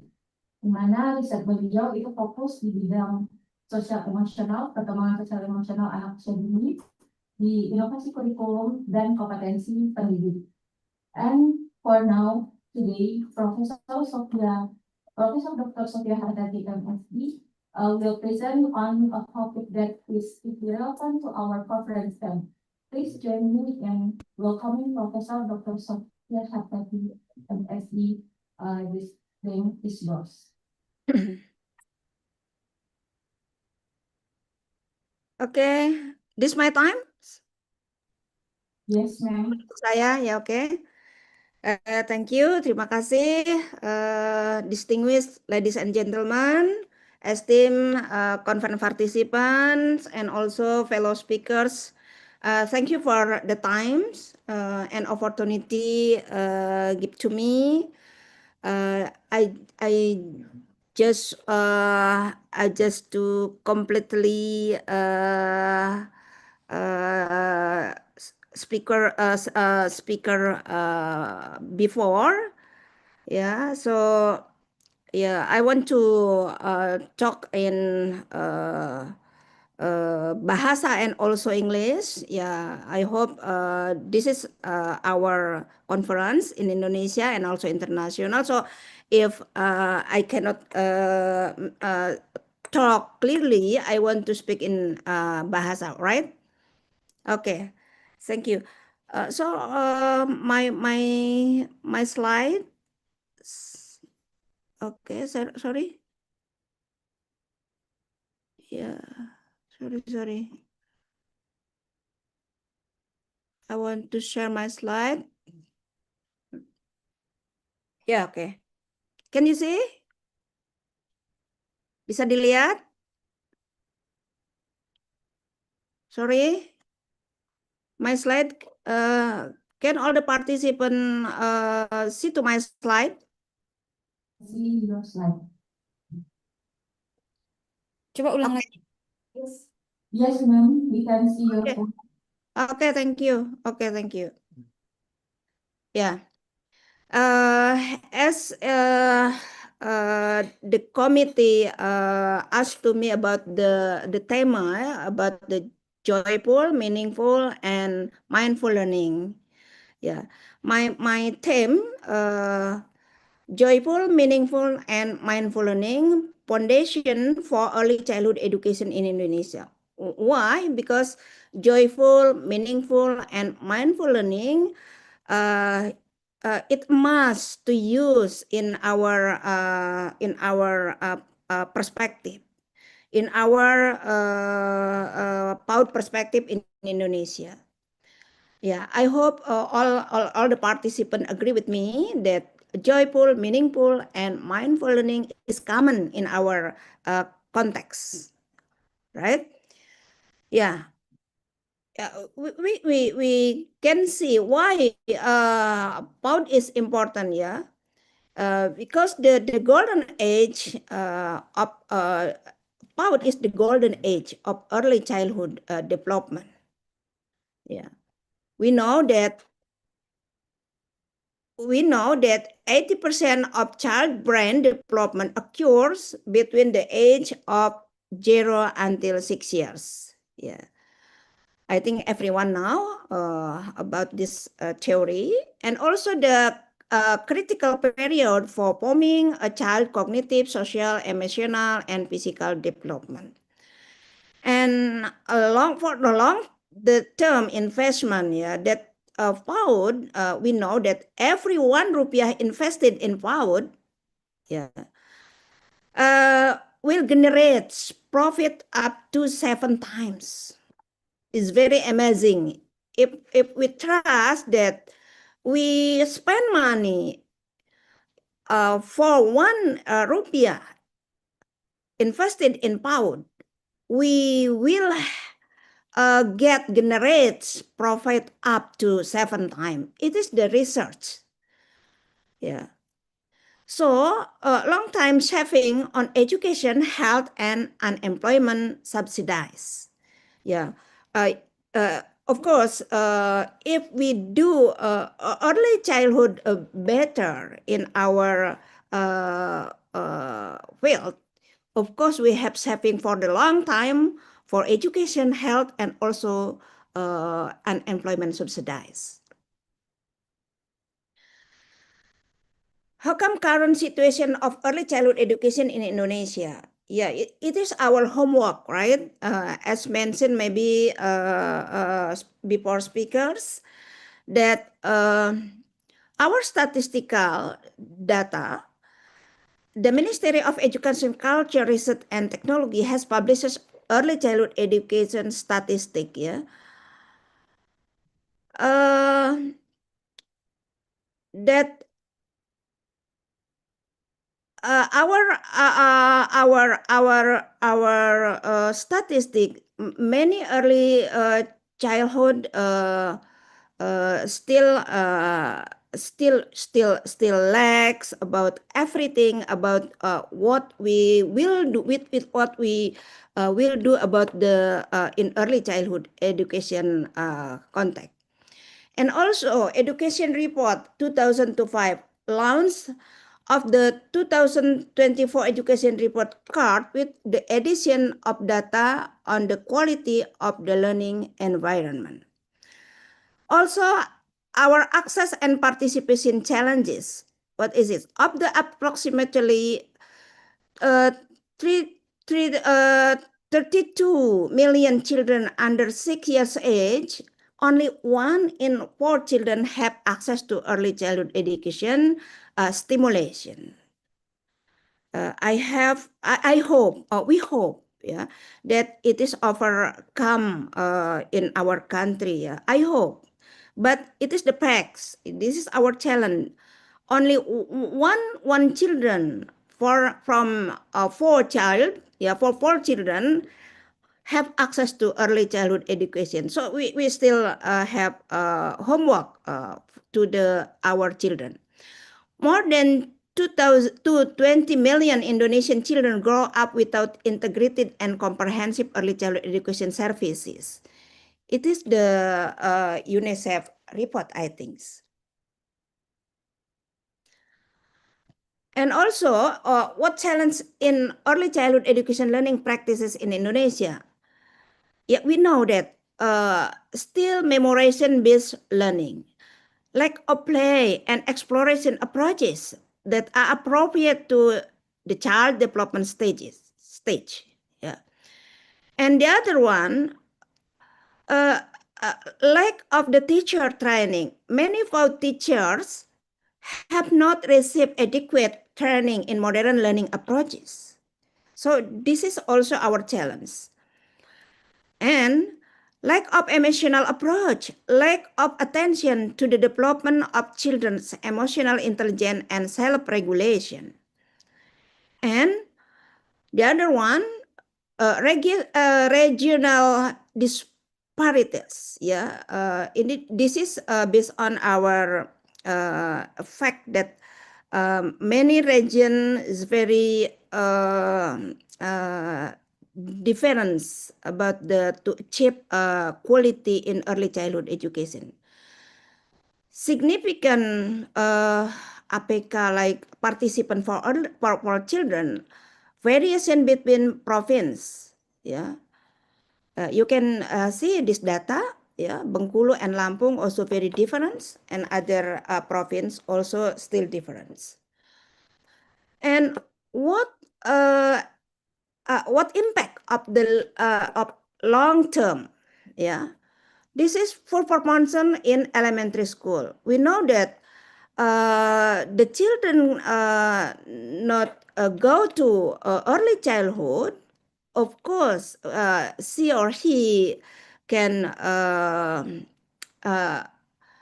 limitation also in the elementary school. Yeah, higher dropout rates. Of course, this is impact to higher dropout rates and greater potential for criminal acts, lower income in the future. So this is what impact in the long term if our children can go to PAUD.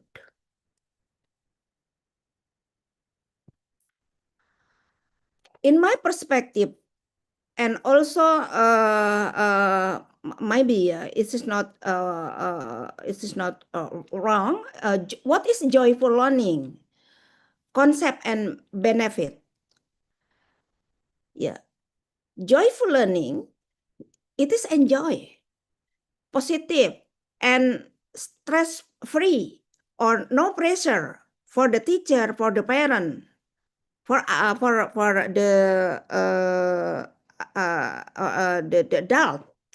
Yeah, they can free to do everything what they want in context play. Yeah. Creating an atmosphere that support children holistic growth and development. Yeah, the children can creating. Yeah, and also the atmosphere we have to create to support the children holistic growth and development. This is joyful. And also we can use play based for learning. Play is the main method of the learning for early childhood. The natural way for children to explore the world, developing cognitive, social, emotional, and physical skills. Yeah, we have to concern for this concept. Joyful is truly joyful, enjoy, positive, no pressure, no stress.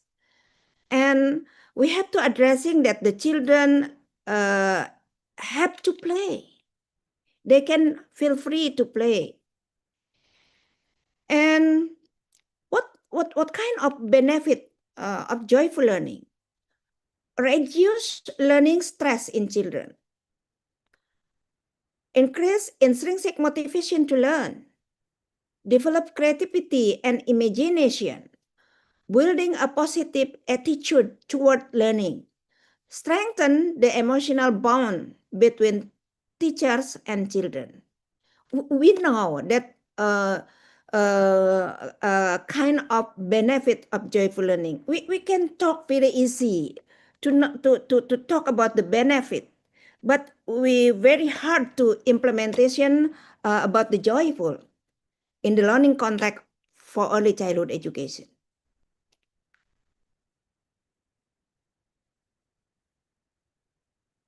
And what is meaningful learning? Yeah, this is the perspective from theory to practice. Learning that is relevant to children's lives, develop deep understanding, and it's not just memorization.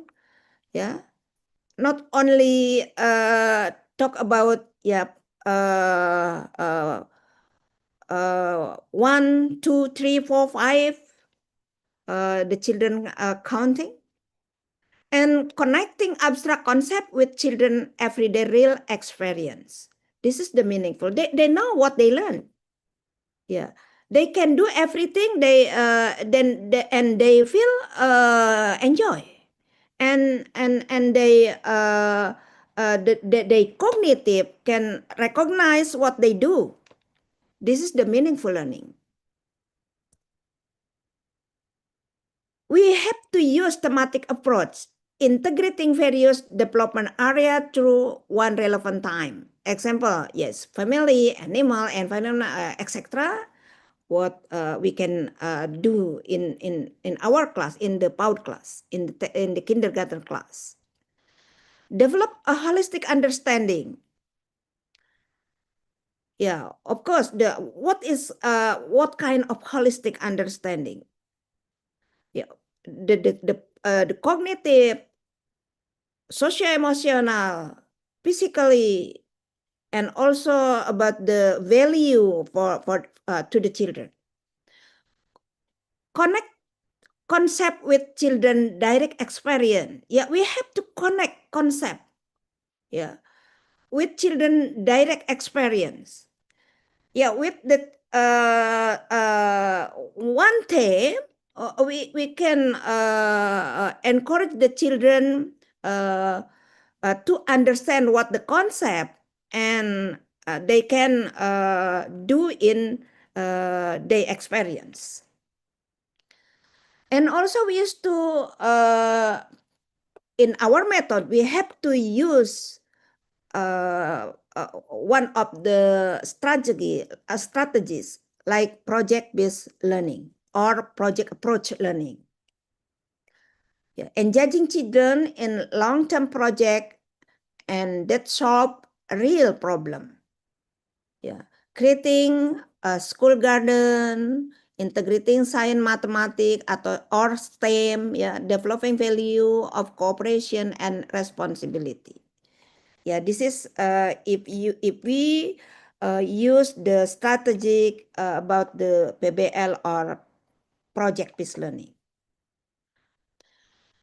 And a role of art in meaningful learning. Yeah, what is a role of art? Yeah, art activities like dance, music, drawing can stimulate children creativity, cognitive development, and also emotional experience. Through art, children learn to express their imagination and fantasy creatively. Yeah, we know that. But we have to commitment, and we have to force our teacher, our mind, our perspective, that it is good for our children in PAUD, in kindergarten. And we can also to know, to understand, deeply understand what is mindfulness for early childhood, what and why. What is mindfulness? It is the ability to give full, conscious, and loving attention to something in the present moment. Helping children become aware of their thoughts, feeling, and bodily sensation without judgment. So why mindfulness important for early childhood education? Help development, emotional regulation, and also improve focus and concentration skill. Reduce symptoms of anxiety and stress. Improve empathy and social relationship skill. It is very important for to encourage this aspect to our children. And also, what is benefit? Yeah. Based on the research, mindful based on intervention provide significant benefit for children, like overcoming symptoms of fatigue, anxiety, sadness, and anger. Help children to not react impulsively, provide space to choose and calm response. And the effect of mindfulness program in school tend to be in the small to moderate range, especially in reducing stress and improving emotional well-being. So I think it's good, yeah. It is based on research.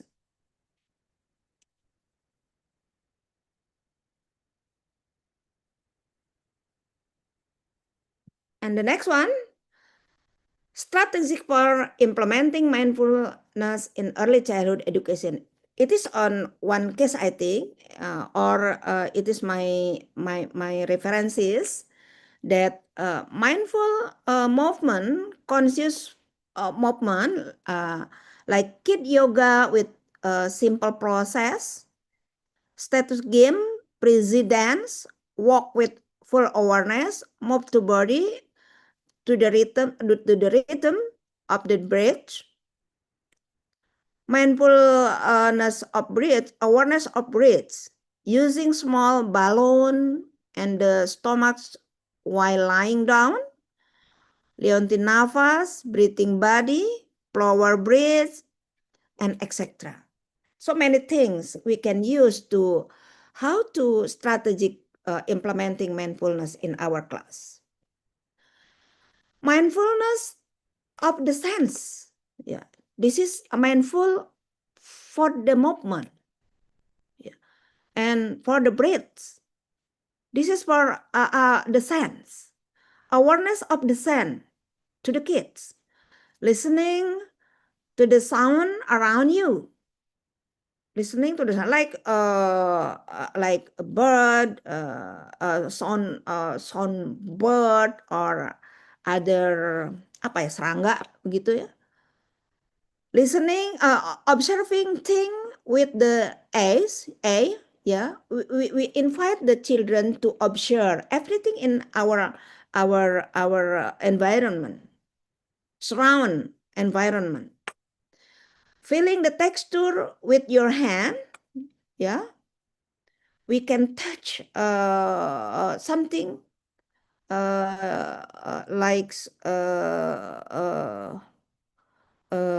wall, like chair, like glass, or other things. And also inhaling aroma with the nose, yeah. Kayu putih, maybe minyak kayu putih, or perfume, or maybe cake, ya, yang wangi begitu. And also mindfulness of emotion, awareness of emotion, like using storybook about emotion, doll to identify feeling, calm down, ya, numbing, emotion happy. What we get happy? Why you sad? Why you angry? Why you scared? Yeah, we can try. They can express the emotion. Yeah, we can train. Yeah. And many mindfulness approach can be implemented with minimal training and very few required a specialist facilitator, making the highly feasible for teacher to implement. Yeah, so this is our homework. And how to integration of joyful, meaningful, and mindful in Merdeka curriculum context. Maybe this is a reference from our ministry, yeah, from speaker before, from early childhood directorate. Compatibility with the Merdeka curriculum, a cheerful, meaningful, and mindful learning approach is very much in line with the philosophy of Merdeka curriculum or Merdeka Belajar, like student-centered learning, flexible and adapt to children need, appreciate the children learning process. Yeah. And support for the Pancasila student profile, yeah, the concept support the Pancasila student profile, strengthen project 5, P5, critical reasoning, teacher children to reflect on their feeling and thoughts, global diversity, creating inclusive and empathic learning and environment.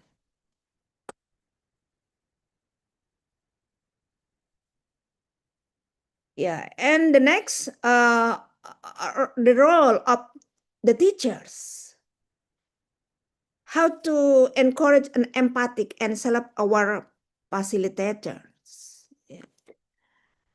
The new role of early childhood education teacher. PAUD teacher are not just instructor. Yeah, we can address again that a teacher is not instructor in our context, in PAUD context, in kindergarten context. But we have to facilitator who support children exploration. We can give everything to facilitate our children can explore surround they play. Yeah. Companion in the learning journey. Yeah, we can invite the children to going around. Yeah, to observe environment in the school environment or their home. Model of cheerful, meaningful, and mindful behavior, of course. And also teacher well-being. To create positive environment, teachers themselves need to have good physical and mental well-being. It must. Self-awareness, ability to regulate emotion. It is the factor, the main factor to have ability to regulate emotion as a teachers. Yeah. And also mindfulness training for the teachers.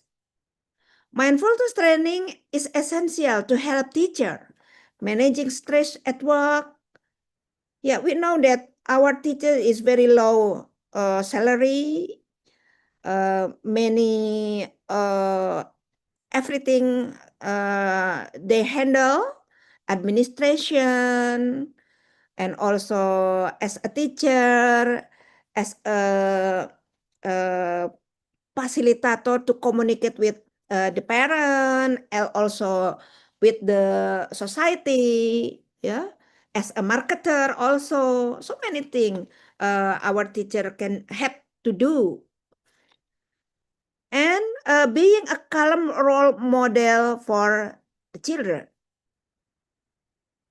Responding with empathy to children's needs and creating a harmonious classroom environment. Yeah. We have to invite the teacher to awareness about the mindfulness concept, and also meaningful concept, and also joyful concept. Truly for the early childhood education context. And how role of parent and community in this context for joyful, meaningful, and mindful. Parents are the first and foremost educator for children. Yeah, we know that the parent is the mind educator for our children.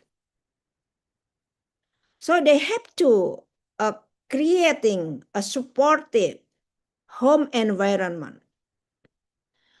They have to collaboration with the teacher to serve, to create, to facilitate home and for environment for their children. Be a model of cheerful, of joyful, and mindful behavior. Yeah. And provide meaningful stimulation at home, not only in the school, but also what is the responsibility for the parent to their children. They have to continue stimulation in their home. And also, what is mindful parenting? Mindful parenting for parents. Listen up attentively, respond calm, not reactively to their children, acknowledge and respect for the children feelings. Yeah, we have to awareness for this.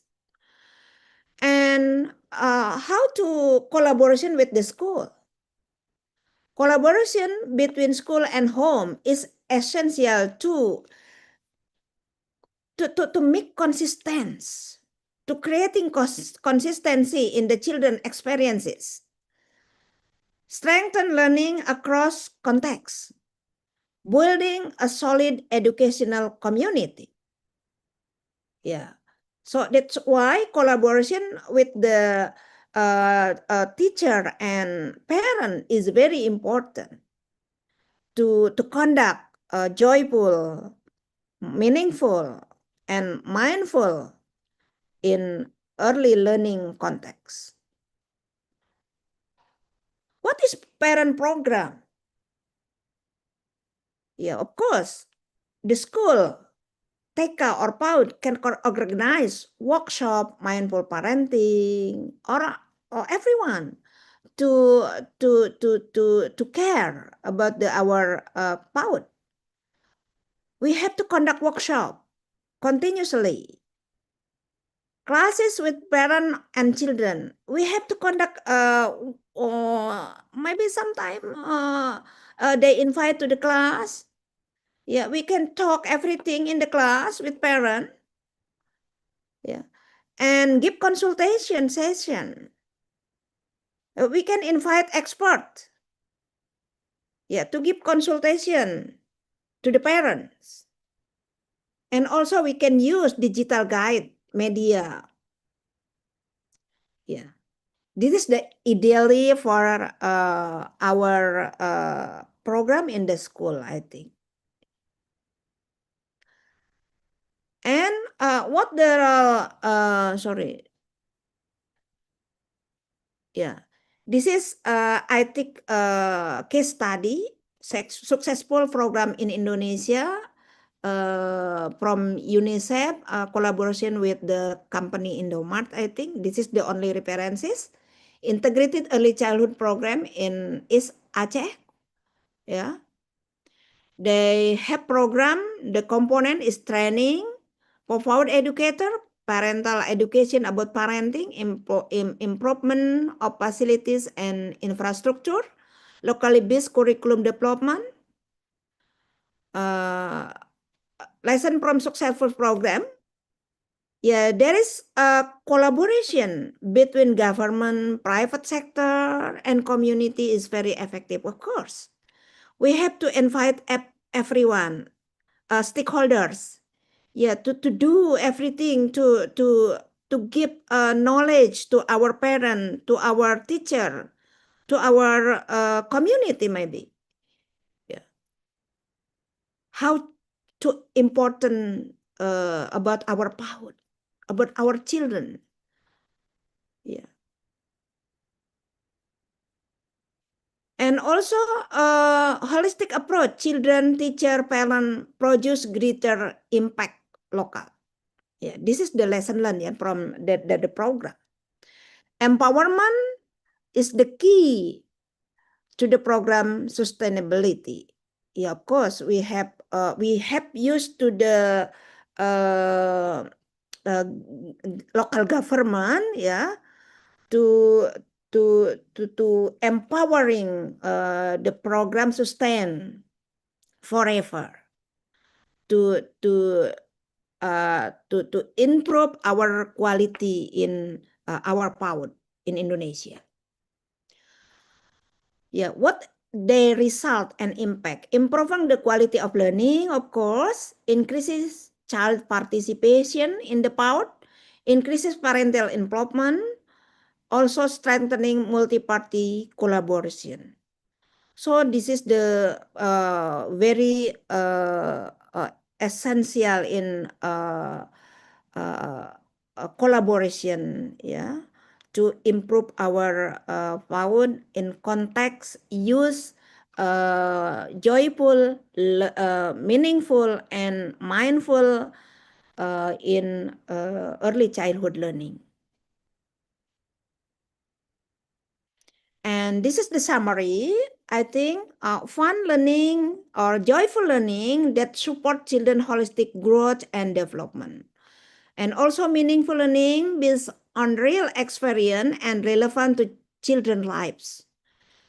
And mindful, building self-awareness, empathy, and mental well-being from an early age. Let's create joyful, meaningful, and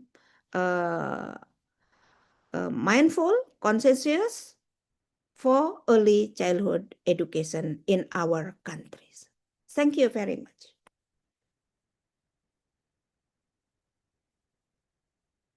Hello. Hello. Yes. Yes, I have finished. Okay. Thank you, Professor Dr. Sophia Hartati, MSc, for that inspiring and insightful presentation about joyful, meaningful, and mindful that relate to deep learning that we know for our teacher and our environment for teaching how to guide teacher for the topic. So for now, we open the floor for the question and answer session. Jadi sekarang baik untuk partisipan semua, kita akan membuka sesi tanya jawab. Barangkali di sini apakah ada dari para partisipan yang ingin bertanya? Please raise your hand using the feature in Zoom.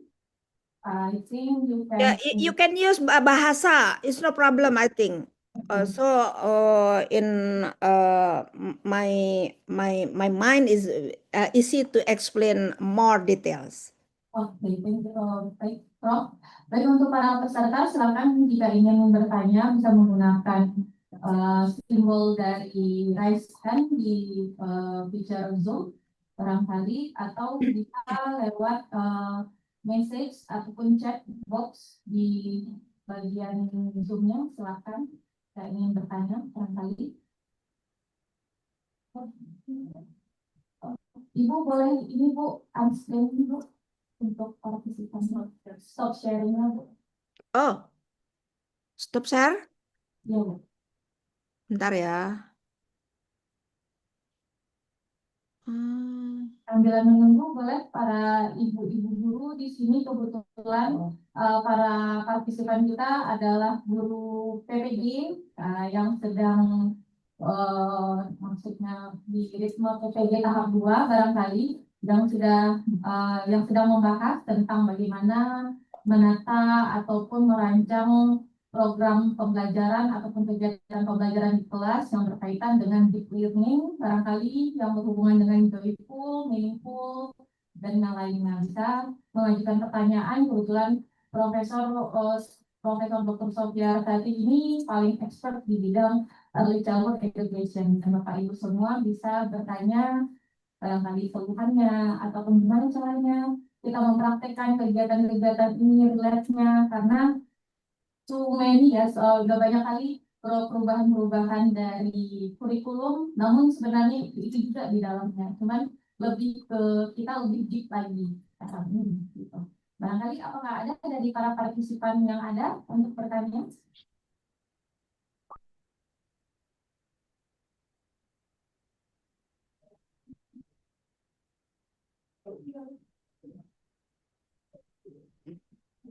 Nggak ada. Santai aja. Ini kan tentang konsep mindful, joyful, mindful, dan juga meaningful, ya. Gampang diucapkannya, tapi susah dilaksanakannya. Ya. Benar sekali.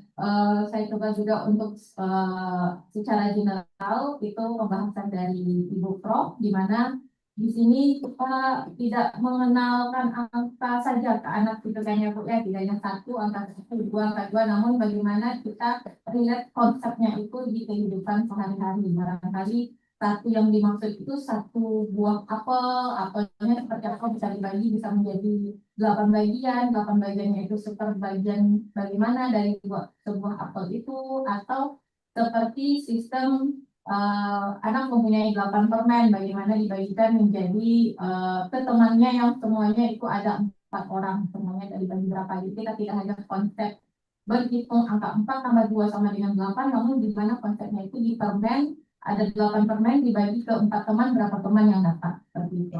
Kali. Dari teman-teman ataupun rekan-rekan partisipan, bagaimana? Apakah ada yang ingin ditanyakan?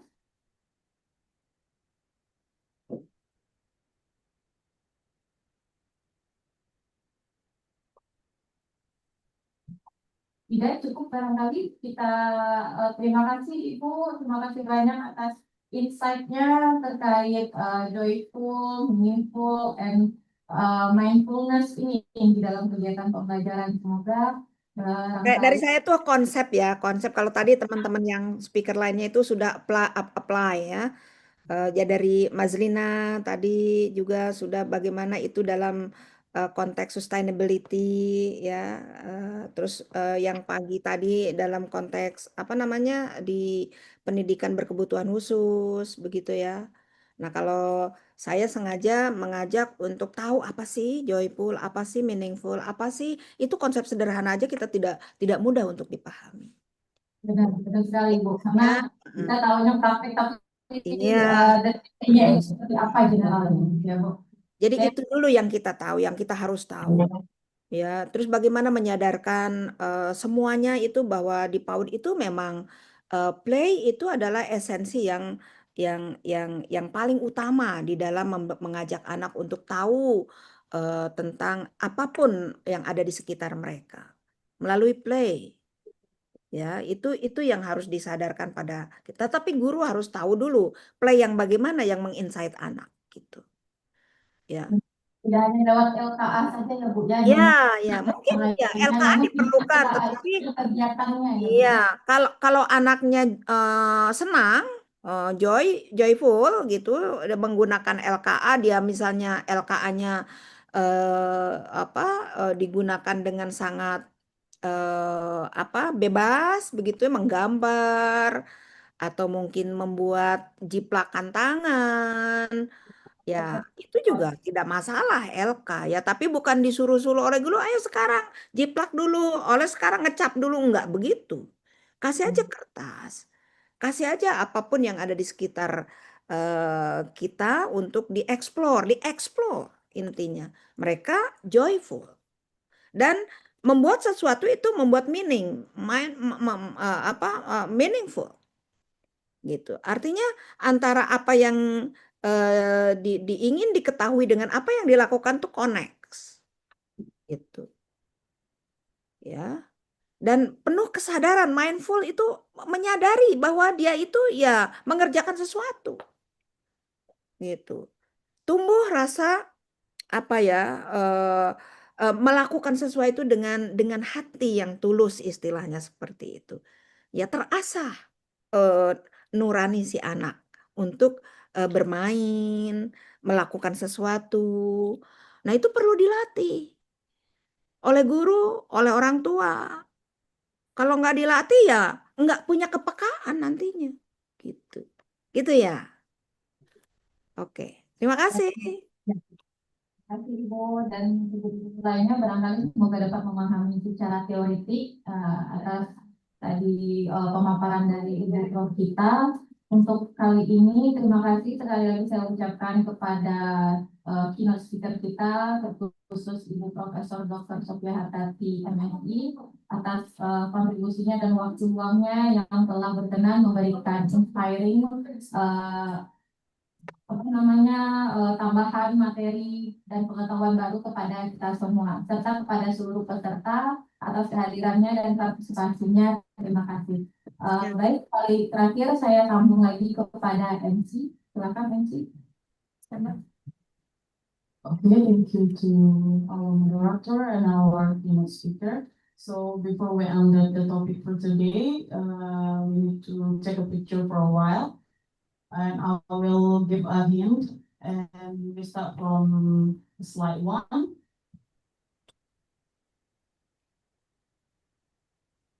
Okay, so please open your cameras and give us the process for the last day, for our first day.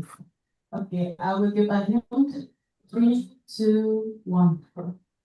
Dah. Slide 2, 3, 2, 1. Slide 3, 3, 2, 1. Slide 4, 3, 2, 1. And the last one, slide 5, 3, 2, 1.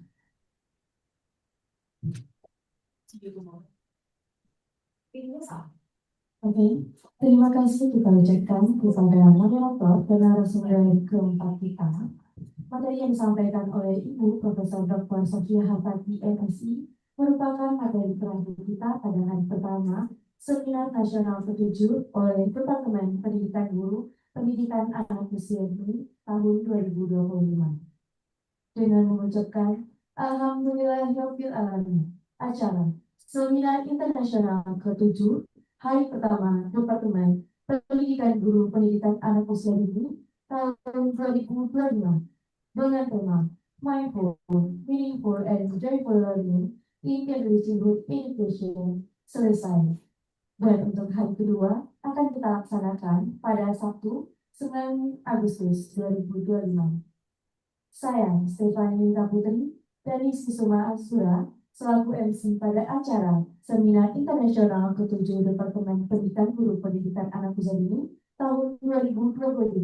Pamit undur diri. Wassalamualaikum warahmatullahi wabarakatuh. Waalaikumsalam. Terima kasih ya untuk semua. Thank you very much for all the participant ya.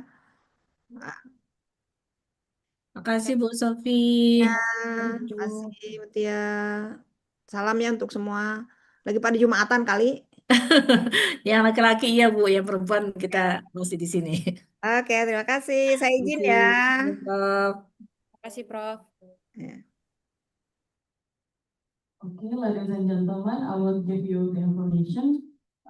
We will meet again tomorrow on 9 August 2025, and we use the same link in the Zoom. So, see you tomorrow. Thank you.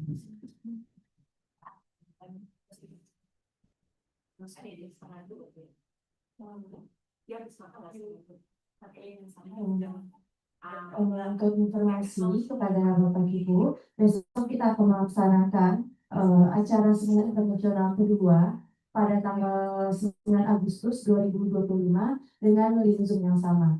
Sekian, terima kasih. Wassalamualaikum warahmatullahi wabarakatuh.